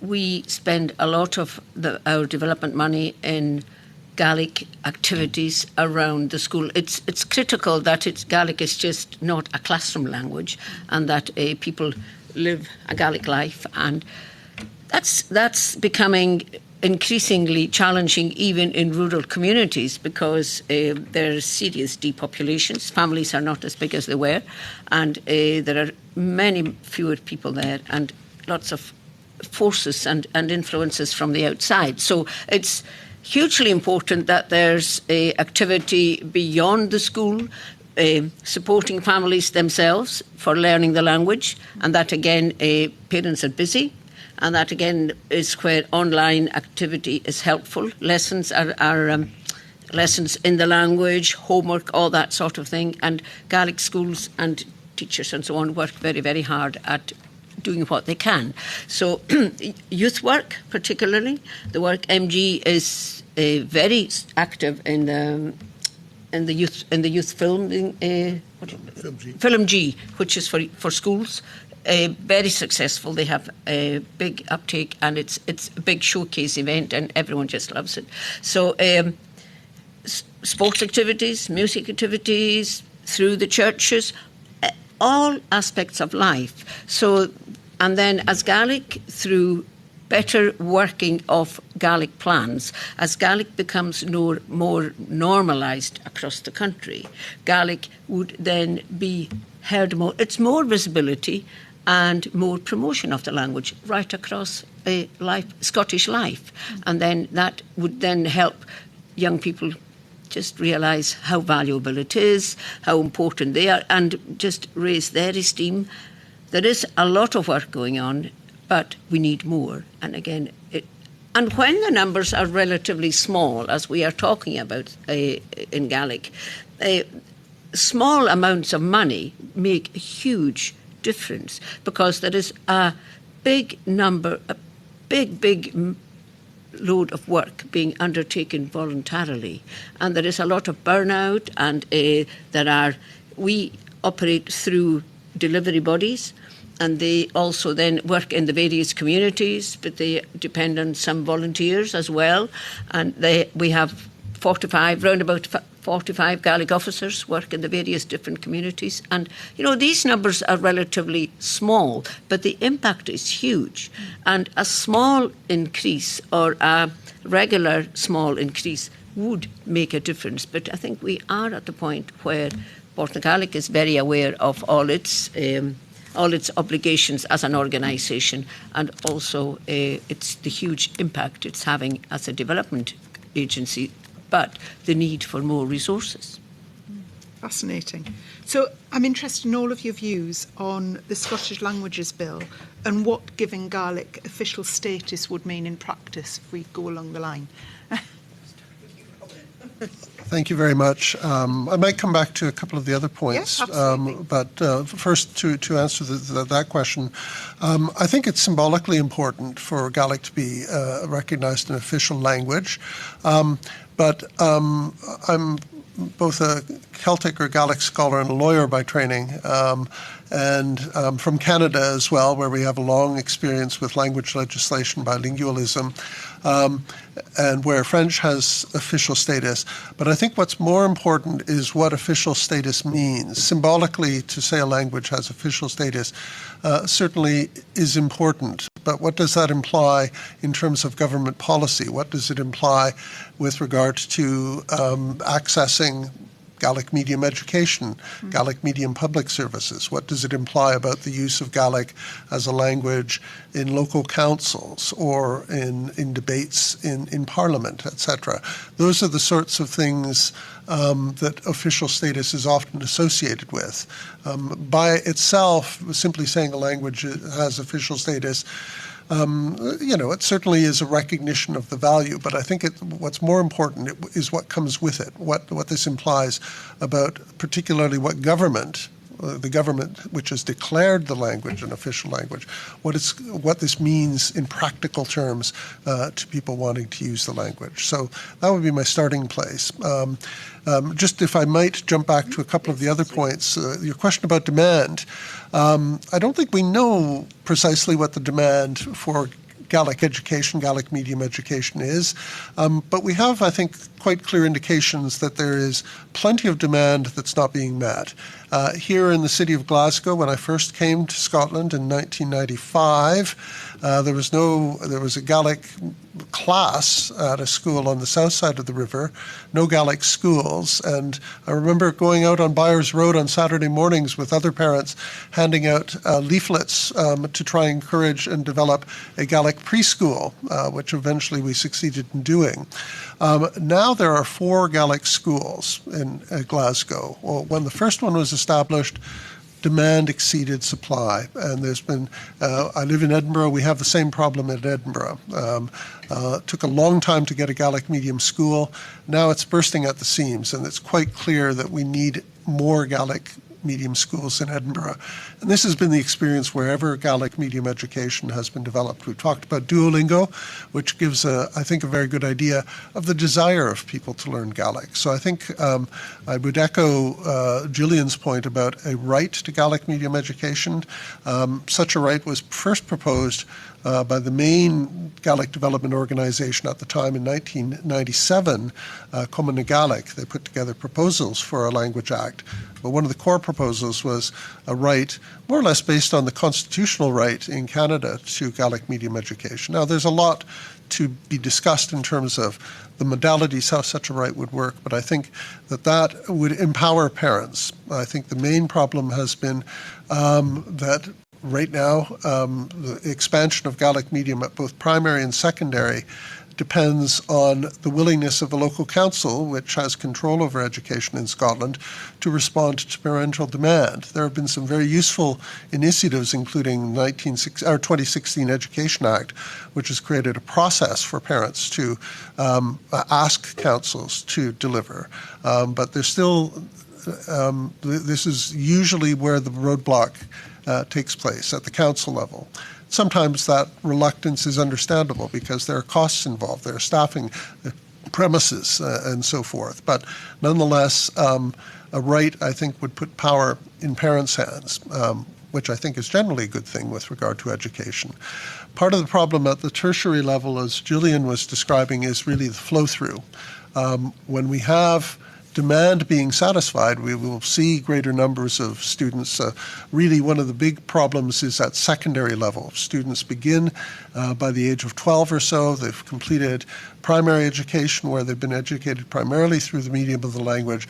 And in most cases at secondary level, where continuing to learn through the medium of Gaelic is available, even in those cases, the number of courses, classes that are available is strictly limited. Glasgow is the only city where there's a Gaelic medium secondary school in all of Scotland. And even there, because of teacher shortage, it's been difficult to get teachers in place to provide the breadth of subjects. So we'll see increases at tertiary level when we see this flow through coming through. One thing I would say that would be a practical advantage, one of the difficulties that we have, not so much at Solmore, where you teach through the medium of Gaelic, but at the other universities in Scotland, is that unlike other modern language departments, our students can't go abroad for a year to immerse themselves in education. And we have very good learners, as well as native speakers and students who have been through Gaelic medium education. But we have a large number of learners who are ab initio learners at secondary level. They make great progress up to the end of second year. And it would be great for them to have an opportunity to study in an immersion setting before continuing on at honours, because we attempt in our department and the other Celtic departments to teach at the honours level through the medium of Gaelic to the greatest extent possible. And again, we don't have parity with other modern languages. It's partly, of course, because the linguistic situation is different, but there are other ways of resolving that, of creating an immersion experience for a year.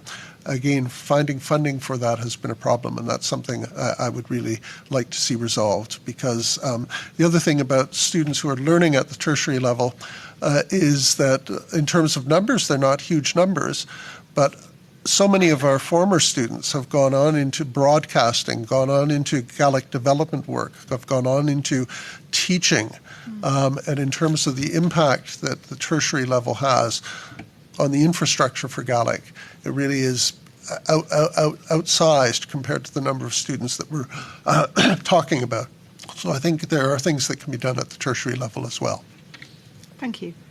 Mairi, giving official status, what will it mean in practice? Just before I go on to that, I would just like to pick up on that last point that Rob made. That is an example of something that would make a huge difference to traditional communities if students of the language were to come, and transmission is really important and good in any language, and having some students who are learning a language. There are a few communities where they can be immersed, but in the Western Isles there are, and being able to be there for periods of time, that would make a big difference, certainly, and I would applaud that. Sorry for interrupting you. No, it's what difference in practical terms? Giving it the status, giving Gaelic the status. Sorry. We welcome the bill, and this is 15 years on, or maybe 20 years on since the last one. So we are very happy that a bill has come forward. We would like to see more regulation coming out of it in terms of who does what, and like Rob has said, local authorities have ownership of so much. Other public bodies have ownership of lots as well. There are 60 odd Gaelic plans across Scotland with all the big national bodies. We would want to see that making a real difference to Gaelic in Scottish life. And the strategy that will be developed hopefully will contribute towards regulating that, and we see that as a strength, that the government is going to be developing the strategy and rolling that out across the country. So I suppose the next part of what you're saying is, what does it not address in this bill? What needs to happen beyond it? Well, resources, the need for extra resources. It'll be difficult to do much without extra resources, and that is the point, the main point. Thank you. Gillian, what view do you think practically giving Gaelic official status will mean, and what does the bill not address? I think it's well overdue, and it's absolutely critical to have official status, perhaps not just in Scotland but in the UK, and it would be lovely to see both parliaments working on that. I think first and foremost, status gives you self-respect.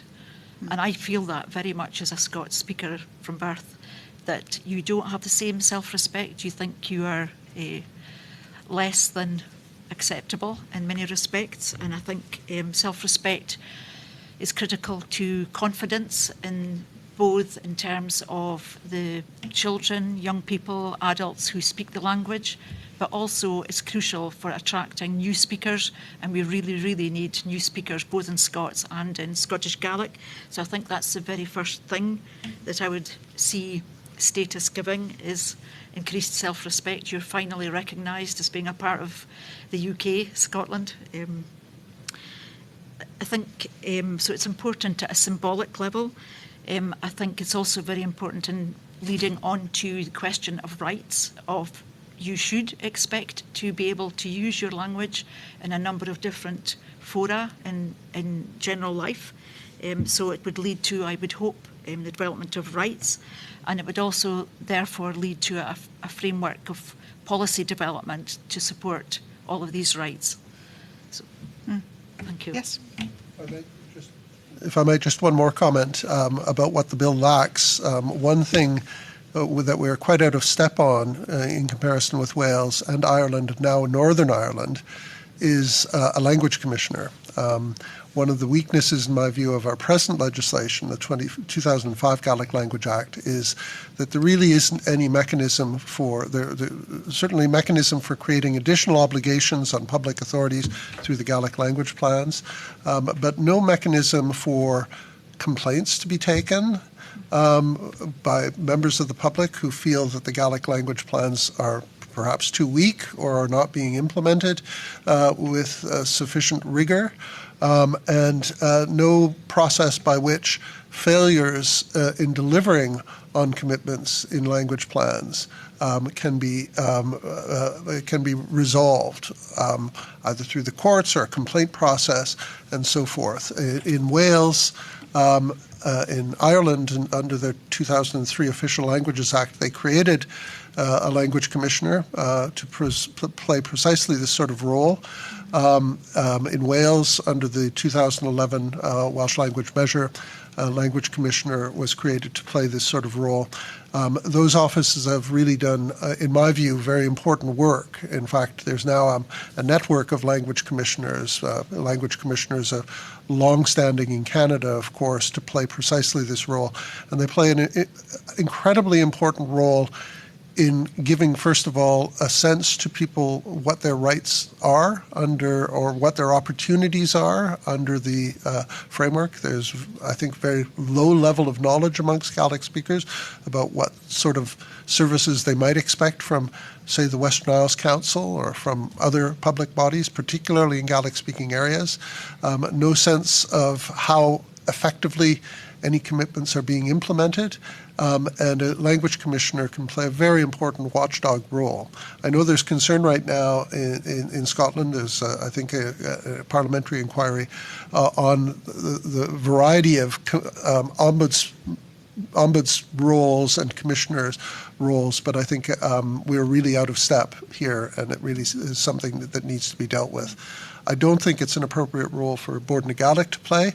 Bòrd na Gàidhlig is involved in the development of policies, working closely with public bodies, and I think it would be unusual to ask Bòrd na Gàidhlig to, on the one hand, work closely and then look at possible failures to deliver. The board, actually, under the present framework, does have a bit of that role, but I think that could be done much more effectively by separating out the policy creation and implementation from the oversight. And finally, could the UK government do more to give recognition to the Gaelic language? And if it could, what would it be? We'll just go along the line. Rob? Prepared a list. I'd be happy to write it. We've already talked about broadcasting. We have a Gaelic Language Act, but because it's an act of the Scottish Parliament, it can only regulate Scottish government departments, public bodies, public authorities. There are a number of Westminster bodies that are obviously important on the ground in Gaelic communities. Department of Work and Pensions, Department of Culture, Media and Sport, DVLA has already been mentioned, the Ministry of Defence. There's a Ministry of Defence presence in the Gaelic heartlands in Benbecula, so their impact on the language could be very significant. Customs, Her Majesty's Revenue and Customs, His Majesty's Coast Guard very important in island communities, Ofcom, the British Council. All of these organisations have Welsh language schemes under the 1993 Welsh Language Act, which was Westminster legislation. And I think in terms of parity and ensuring that Gaelic speakers and Gaelic communities have a wraparound provision in their language, important public services are provided by Westminster departments as well. And I think there should be some obligation there. There are a number of ways of doing it. One would be on a voluntary basis by the government simply saying we're going to develop schemes in important departments that impact on Gaelic speakers and Gaelic communities in Scotland.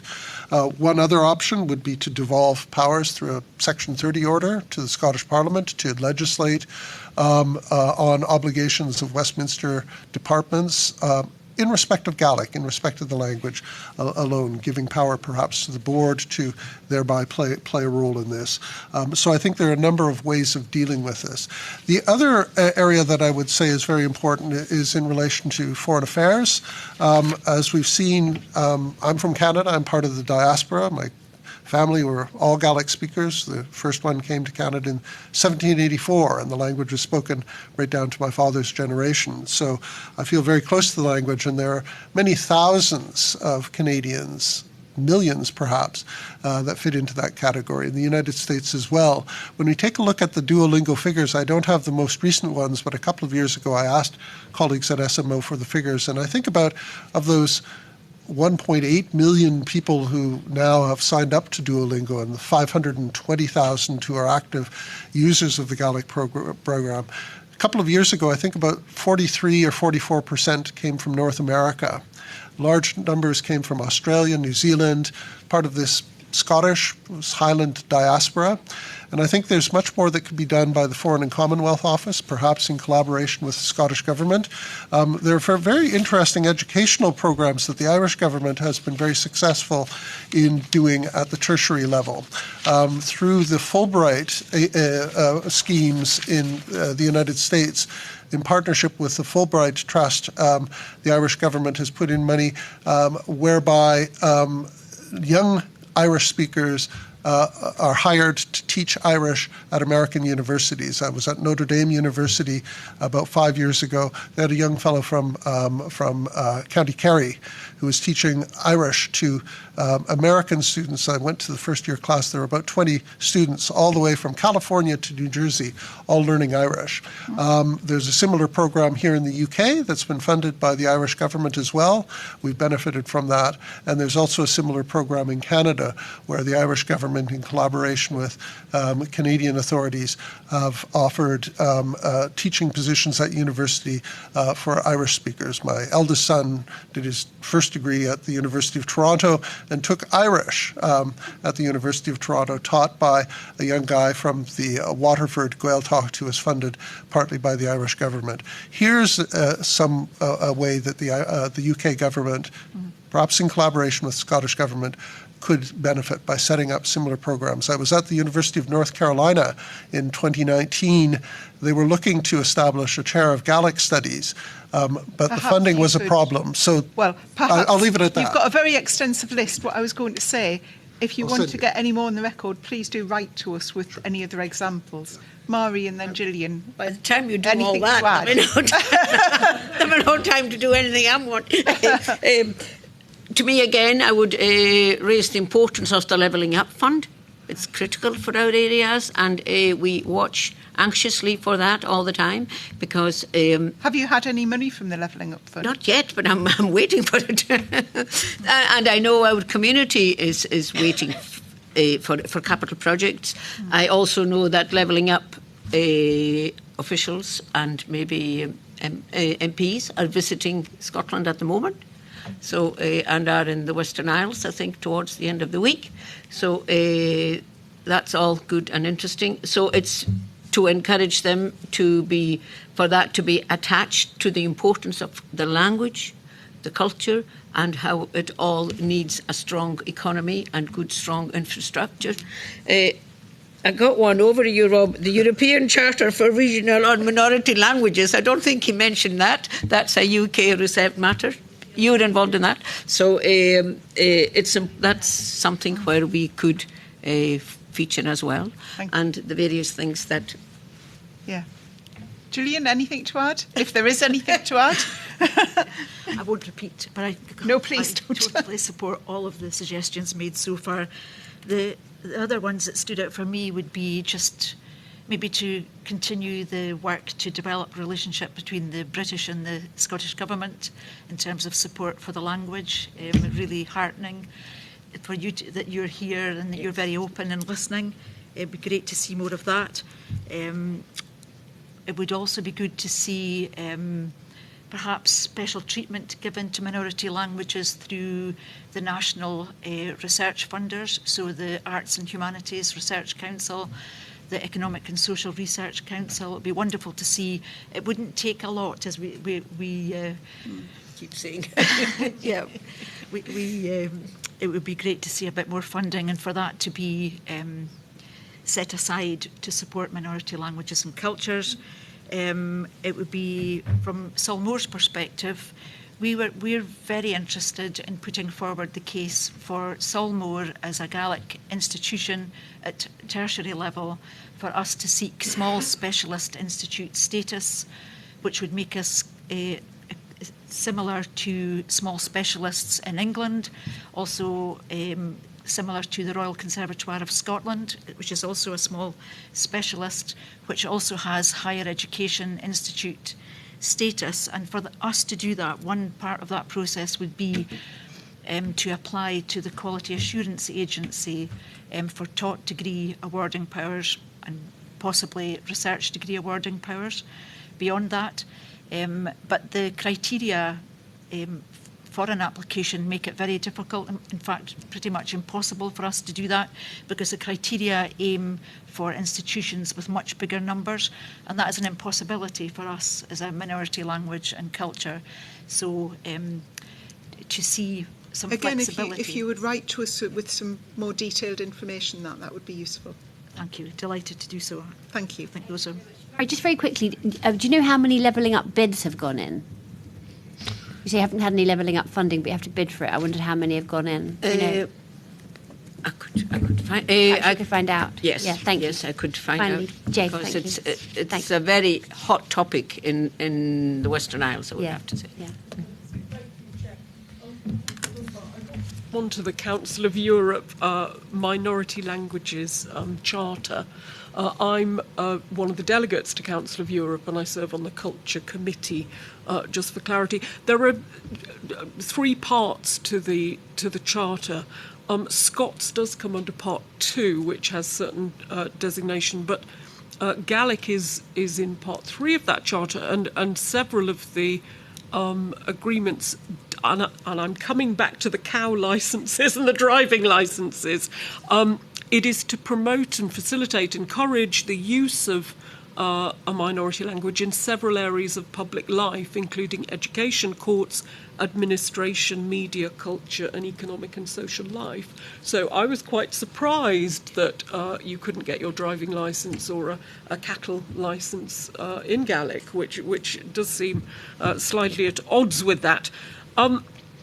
What is the value of that being a signatory? Because it's over 20 years since that's been ratified for the UK now. So what has that done for Gaelic?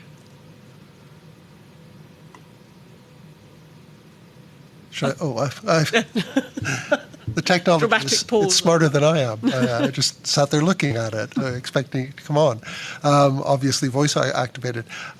First of all, thank you for the question, and thank you, Mairi, for mentioning the Charter. I should mention that I'm the UK member of the Committee of Experts, which oversees the implementation of the European Charter. One of the things that I wanted to mention in the context this takes us to Scots is the last question about whether Scots was a language. And from a purely legal but important perspective is that, yes, it is a language, and that's because the UK government has said it's a language. Under the European Charter for Regional Minority Languages, a regional minority language cannot be a dialect of an official language of the state. If Scots were a mere dialect of English, it would not have been possible for the UK to name Scots as a language protected. And as soon as the UK recognized Scots as one of the protected language, the UK government recognized Scots as a language. So from my point of view, from a lawyer's point of view, I suppose, this question of language versus dialect, it's all of the arguments earlier were excellent ones, but I think that question is answered. In the UK, it is a language. In terms of benefits, I think the Charter has had a number of benefits. I think one of the main ones is the commitment with regard to broadcasting in Gaelic. There was a commitment to facilitate the creation of a Gaelic television channel. And at the time that negotiations were taking place in 2006, 2007 between MG Alapa and the BBC and the Department of Culture, Media and Sport, this international commitment was on the table. It was a reminder that something had to be done to get us to the point where we had a proper station rather than the service that we had before. So that would be one immediate example of where the language or the Charter has had an impact. I think it's also had an impact, I mentioned earlier, oversight, monitoring, implementation. Because the Committee of Experts comes to the country on a regular basis and makes a formal report every 5 years on implementation and failure to implement the Charter, this is an important aspect of the monitoring of obligations, and I think that's been hugely valuable. It's also a source of good practice and ideas because the Charter has been ratified by 25 countries. You get a range of practices with regard to things like minority language education. Many of the problems that we face with regard to all of our minority languages here in the UK are not unique to us, and we see solutions in other jurisdictions. The Basque Country was mentioned earlier with regard to teacher training, for example. So it's a good repository of practices. And with regard to the more detailed provisions of Part 3 of the Charter, I would say two things. First of all, that the UK could always ratify further obligations. It's ratified 36 different provisions in the detailed Part 3. Some of the provisions that have been ratified, there are stronger options that could have been ratified that would have created an even higher level of obligation with regard to things like education, public administration, the legal system. One area that we're very weak on is the presence of Gaelic in the legal system. There's no right to use Gaelic in any court except under the Scottish Land Court. And I think there's, thanks to the Charter, again, now an opportunity to use Gaelic in 3 sheriff courts in civil matters in Portree, Lochmaddy, and Stornoway. Of course, most cases before the sheriffs are not civil but criminal matters, so the uptake of this has been very poor.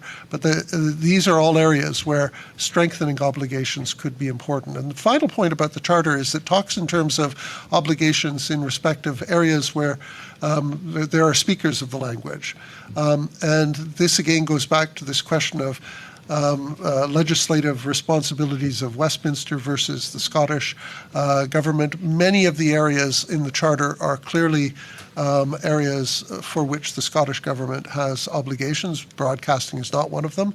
But when it comes to public administration, of course, there are important arms of the public administration which are provided by Westminster bodies. So once again, I think there's a real argument under the Charter that Westminster departments and public bodies which are working in Gaelic communities in Scotland need to be cognizant of how they're going to provide similar levels of services that they provide to Welsh speakers in Wales.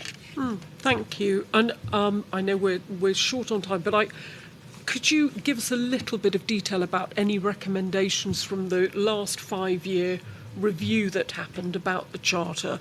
And are there any good international examples where other countries are doing a really exemplar job in their signatory, being a signatory to the Charter? Well, I think one of the common themes that has continually coming through is Gaelic medium education, teacher shortages, teacher training, and so forth. Broadcasting gets a mention on a regular basis as well.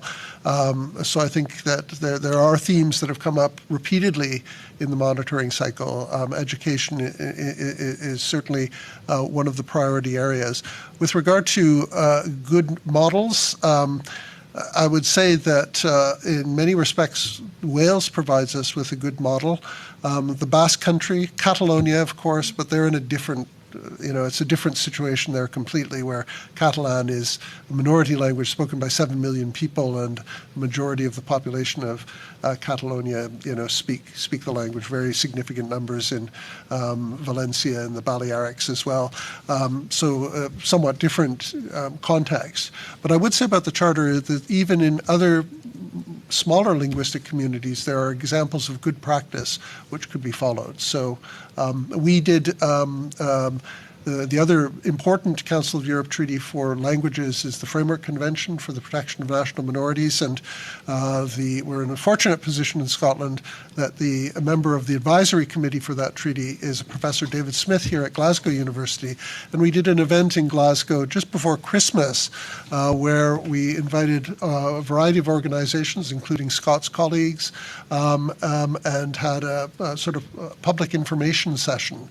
And that's something that we could think about doing with members of the Westminster Parliament, perhaps your committee, other committees as well. Knowledge of the existence of these treaties and what they say is at a fairly low level, and it's something I'd really like to see a much greater understanding of. Thank you. And just for anyone listening, under the Charter, Scots, Ulster Scots and Cornish are only covered by Part 2, and Irish, Welsh, Gaelic are covered by 2 and 3. Our Voice wants an upgrade to... Do you think everyone should be included from List 2? Should they... I would think that there's a strong argument. Manx, of course, is the 7th language, and they were a Part 2 language, but now they're a Part 3 language as well, with 2,000 speakers. So I think it depends on, obviously, political will. Much more can obviously be done in terms... One of the questions in ratifying Part 3 is that at least 35 of the detailed 65 provisions in Part 3 states have to sign up to. And for a language like Cornish, that might be a challenge in some areas, although it's certainly worth looking at. For Scots, with 1.7 million speakers, I think that the problem is the will to identify what 35 or more areas could be undertaken. I think it's certainly possible for Scots to be included in Part 3. If the will were there. Thank you very much. And do either of our other witnesses want to say anything about how you view the Council of Europe's Charter? Or I just want to talk just a point that Rob made about the land courts, for instance. That's really important in traditional Gaelic-speaking areas, because generally it's old people whose land is under threat or something like that are there, and the ability to do that in Gaelic is hugely valued. So it's almost not a one-size-fits-all. It's just small things make a difference in these smaller communities. And also the point you made about the Ministry of Defence, I was going to raise that. We have huge employment in our area through the Ministry of Defence, and an awareness of Gaelic there would make even some sign, visibility, signage, promotion. Yes. It would really make a huge difference to the language locally and to the prestige and the value that people feel and the pride they take in working there. Thank you. I'll take that back to Grant Shapps. Anything to add? Thank you very much. Thank you. Thank you very much, Jane. And can I thank every single one of our witnesses today? It's been really, really fabulous to listen to you, and we're really grateful for all your time and all your answers, and also wanted to put on record our grateful thanks to our hosts here in Glasgow as well. So thank you, everyone that's taken part in this evidence session away from home. It's been really valuable to us all. Order.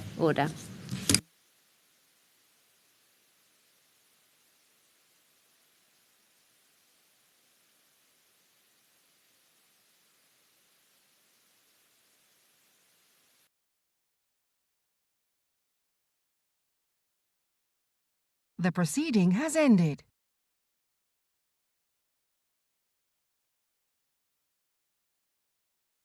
The proceeding has ended.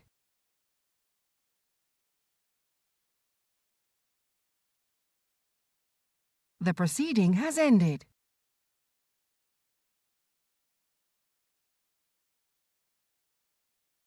The proceeding has ended.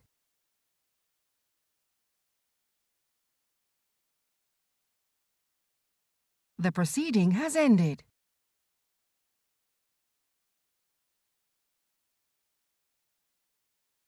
The proceeding has ended.